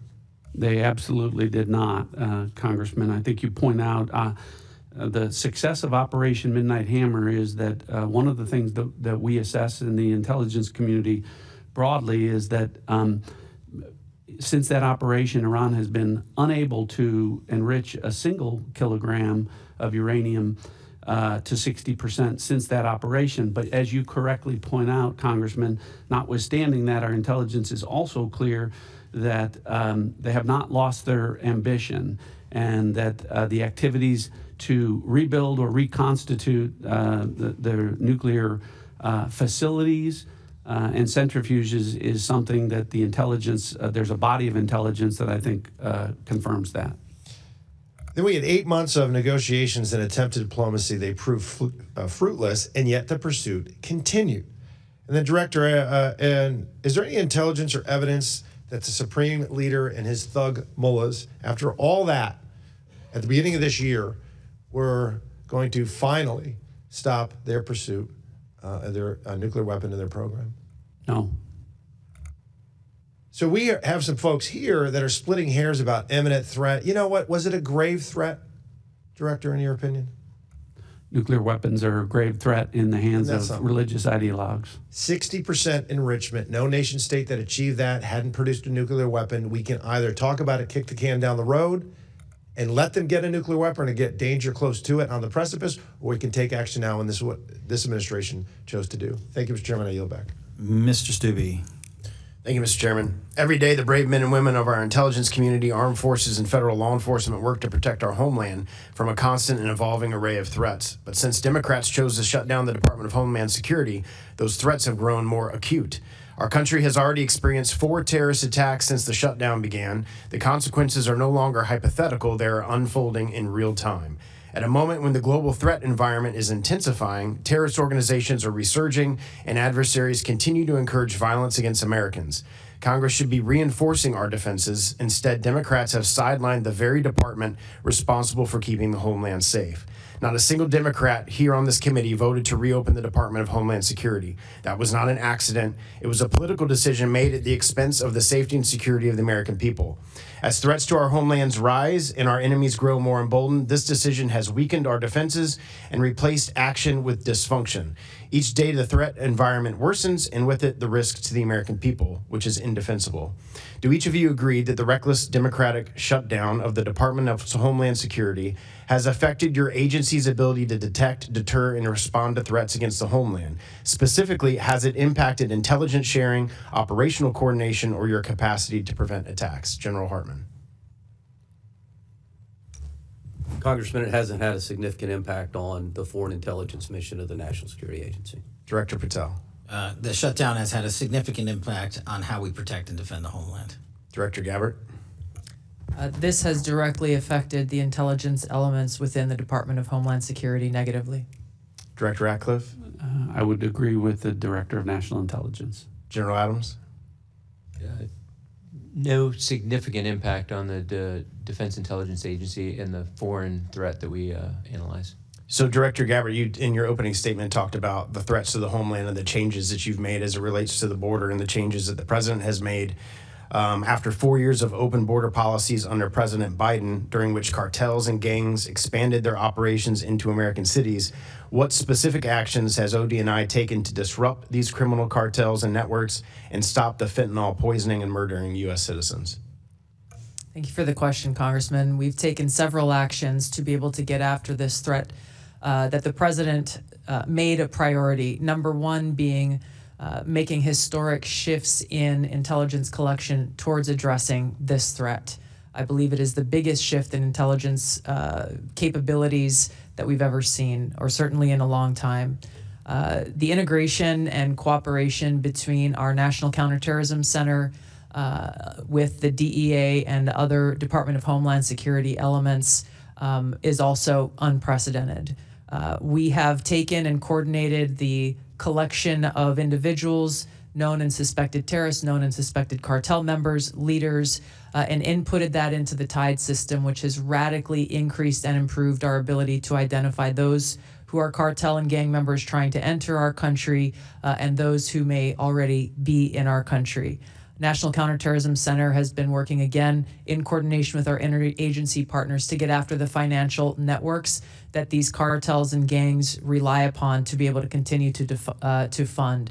As Director Patel has spoken about, we have national counterterrorism elements that sit within the joint terrorism task forces and support the interagency efforts to continue to get after this threat very effectively.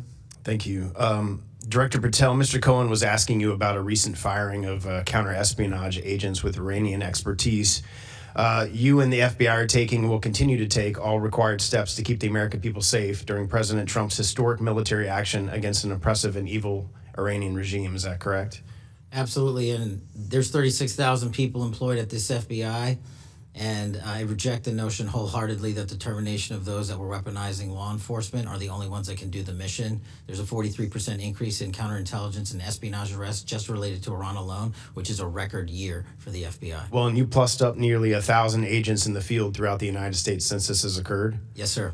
And there's a document that you posted on X, and I think that's what you have in front of you, about all of the wins and the changes that the FBI has made under your leadership and President Trump's leadership during 2025. In the little time that I have remaining, could you just highlight some of that for the American people? Thank you. Under the Trump administration, this FBI has literally had a historic year. We have 112% increase in violent offenders arrested last year alone, a 20% decrease in homicides, 20% decrease in robberies. We have disrupted 1,800 criminal gangs. That's a 210% increase. We've seized enough fentanyl to kill 178 million Americans. That's a 31% increase.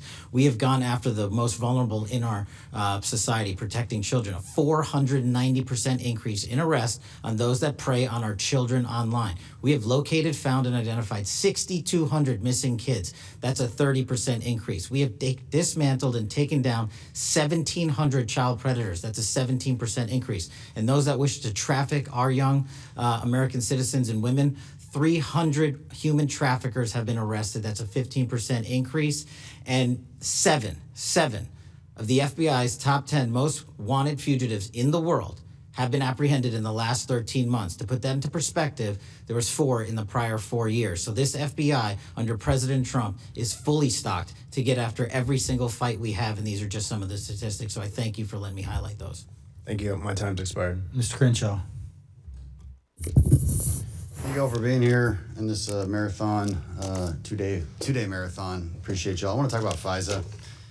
Because we all have scars on our back from 2 years ago when we reauthorized FISA. I anticipate it being easier this time, but I still want to go over the myths that the public believes and that many members of this Congress believe.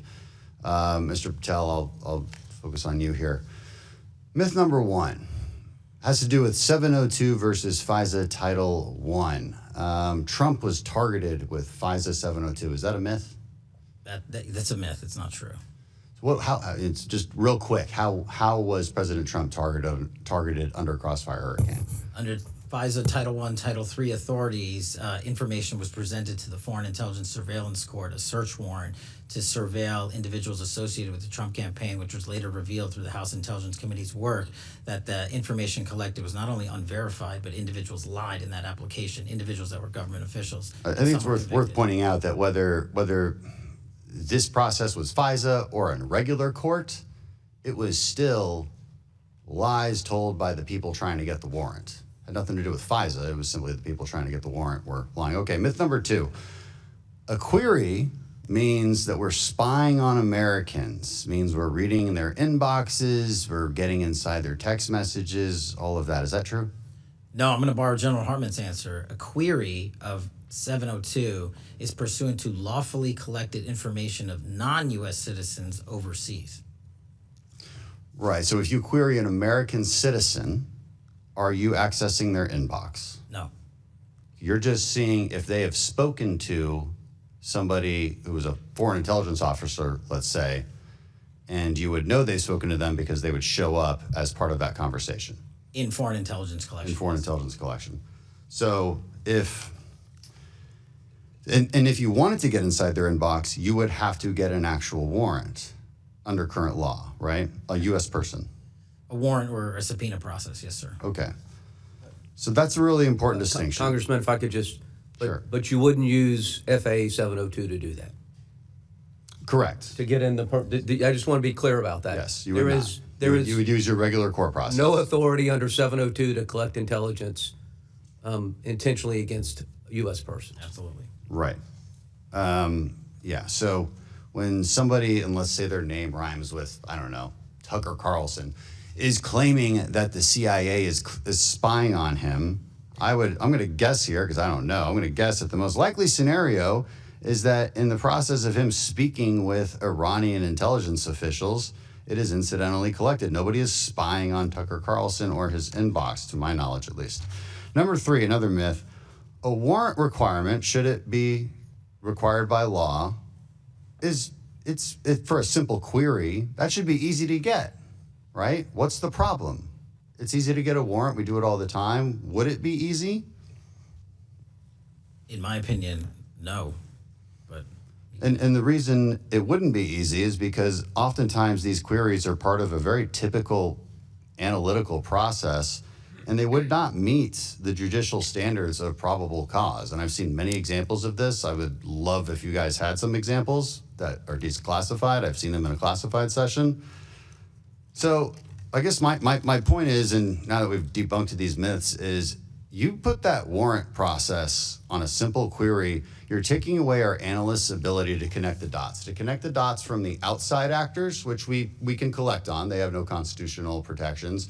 But you're removing our ability to connect them with the inside actors, which is kind of where it matters. It's like giving up when you're right at the goal line. That makes zero sense to do, and that's exactly what this would do. I've already heard Director Ratcliffe's answer on this, but 18 months clean reauthorization, does that, I don't know where that number came from, but would you rather have it longer? as Director Ratcliffe said, I'd like 5 or 10 years. Okay, me too.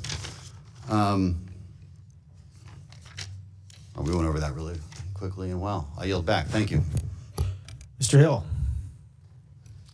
Thank you, Chairman. Thank you, panel, for being with us this morning. And let me start with Director Gabbard. You've heard from Mr. Stubbe, you've heard from Admiral Jackson, you've heard from Ms. Tenney, all this aspect of who we've encountered at our borders, north and south, and during the Biden administration with the open border that has been overly discussed today at length. There's this known and suspected terrorists, and I want to congratulate the Trump administration for getting, I think, 1,300 people identified out of the country under your 13 months, so congratulations on that. But for 3 years, in both classified and unclassified sessions here, I've raised this issue that we don't have the data and we don't track it in a fused way, meaning Border Patrol, TSA, FBI and follow-up, DOJ and prosecutions.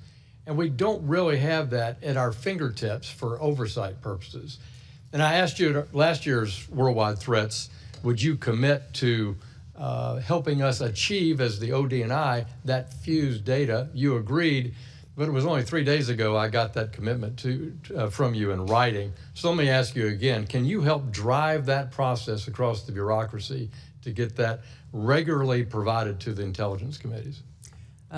Sir, thank you for the follow-up on that. We have continued to work to improve that consolidated use of systems that will better help us identify who is in our country, who are known or suspected terrorists, to include those who are members or leaders of cartels and gangs and drug traffickers, and we're continuing to pursue that, particularly with the Department of State and their screening and vetting practices, as well as the Department of Homeland Security's.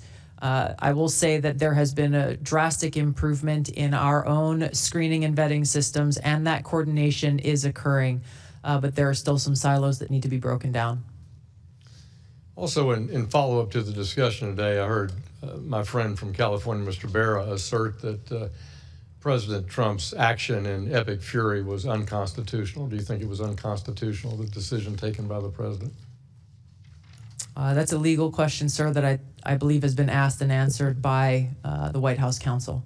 But don't you think in Article 2, Power under the War Powers Act, the president has the right to defend American interest, allied interest? He does. And he can do that for 60 days. And did the president and you consult with the Gang of Eight in Congress before the president took military operations? My understanding is the Secretary of State fulfilled that responsibility. Yeah, I think that's clear. I don't recall President Obama, for example, declaring war for 7 months of operations in Libya. So I think there's a lot of hypocrisy here as we try to defend American interests. Mr. Klein asked you about and made a good comment, I thought, about, and he talked to Director Patel about this, on this issue of Winter Shield and doing a better job of coordinating offensive and defensive cyber here in the homeland. And I think that's another place, Director, where I think you should play an outsized role to coordinate, again, this issue of all operations. I'm very concerned that we don't have a fused, I'm going to use that word again, civil defense posture on cyber defense because we're too compartmentalized. We're too siloed between who's with the military and not with the military, who's got classifications and who doesn't. Would you work with me on trying to design a way for our governors, our private sector, the FBI to work better on countering state actors in our private sector? Yes, sir. I would look forward to working with you on that. And we'll just comment, this would have to be done in conjunction with the Department of Homeland Security and CISA, given their statutory responsibilities. The integration and coordination with the private sector remains one of the biggest imperatives, but also in some cases challenges for folks who choose not to work with the U.S. government. I agree. I sit on the CISA, subcommittee here, and I'm very concerned about it. And I think our whole committee's been concerned about the assessment we have on offensive cyber, so we look forward to that. Finally, Director Ratcliffe, thanks for you being here, and it's wonderful to see you. Thanks for our decade of friendship. I want to say that I've traveled significantly with the chairman to Latin America, and I want to say your stations throughout the Western Hemisphere are doing an outstanding job. Would you say that we're back on track countering great power rivals in the Western Hemisphere? I would. Thank you for the compliments for the workforce that I'm privileged to lead. And I do think the president's policies in making the Western Hemisphere a priority are really clear. Obviously, the success of Operation Absolute Resolve. It's funny, Congressman, no one's talking about Venezuela because things are going so well in Venezuela.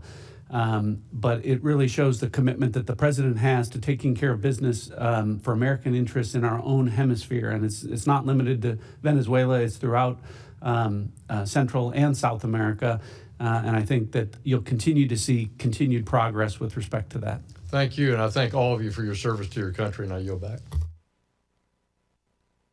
Thank you, Mr. Hill. Before we dismiss, I'm going to ask all members of the audience, all members and staff to remain seated until the witnesses have cleared, giving them an opportunity to proceed to our closed setting, which we will reconvene at 11:30 to resume in HVC 304. With that said, please remain seated until the witnesses have cleared, and this proceeding is adjourned.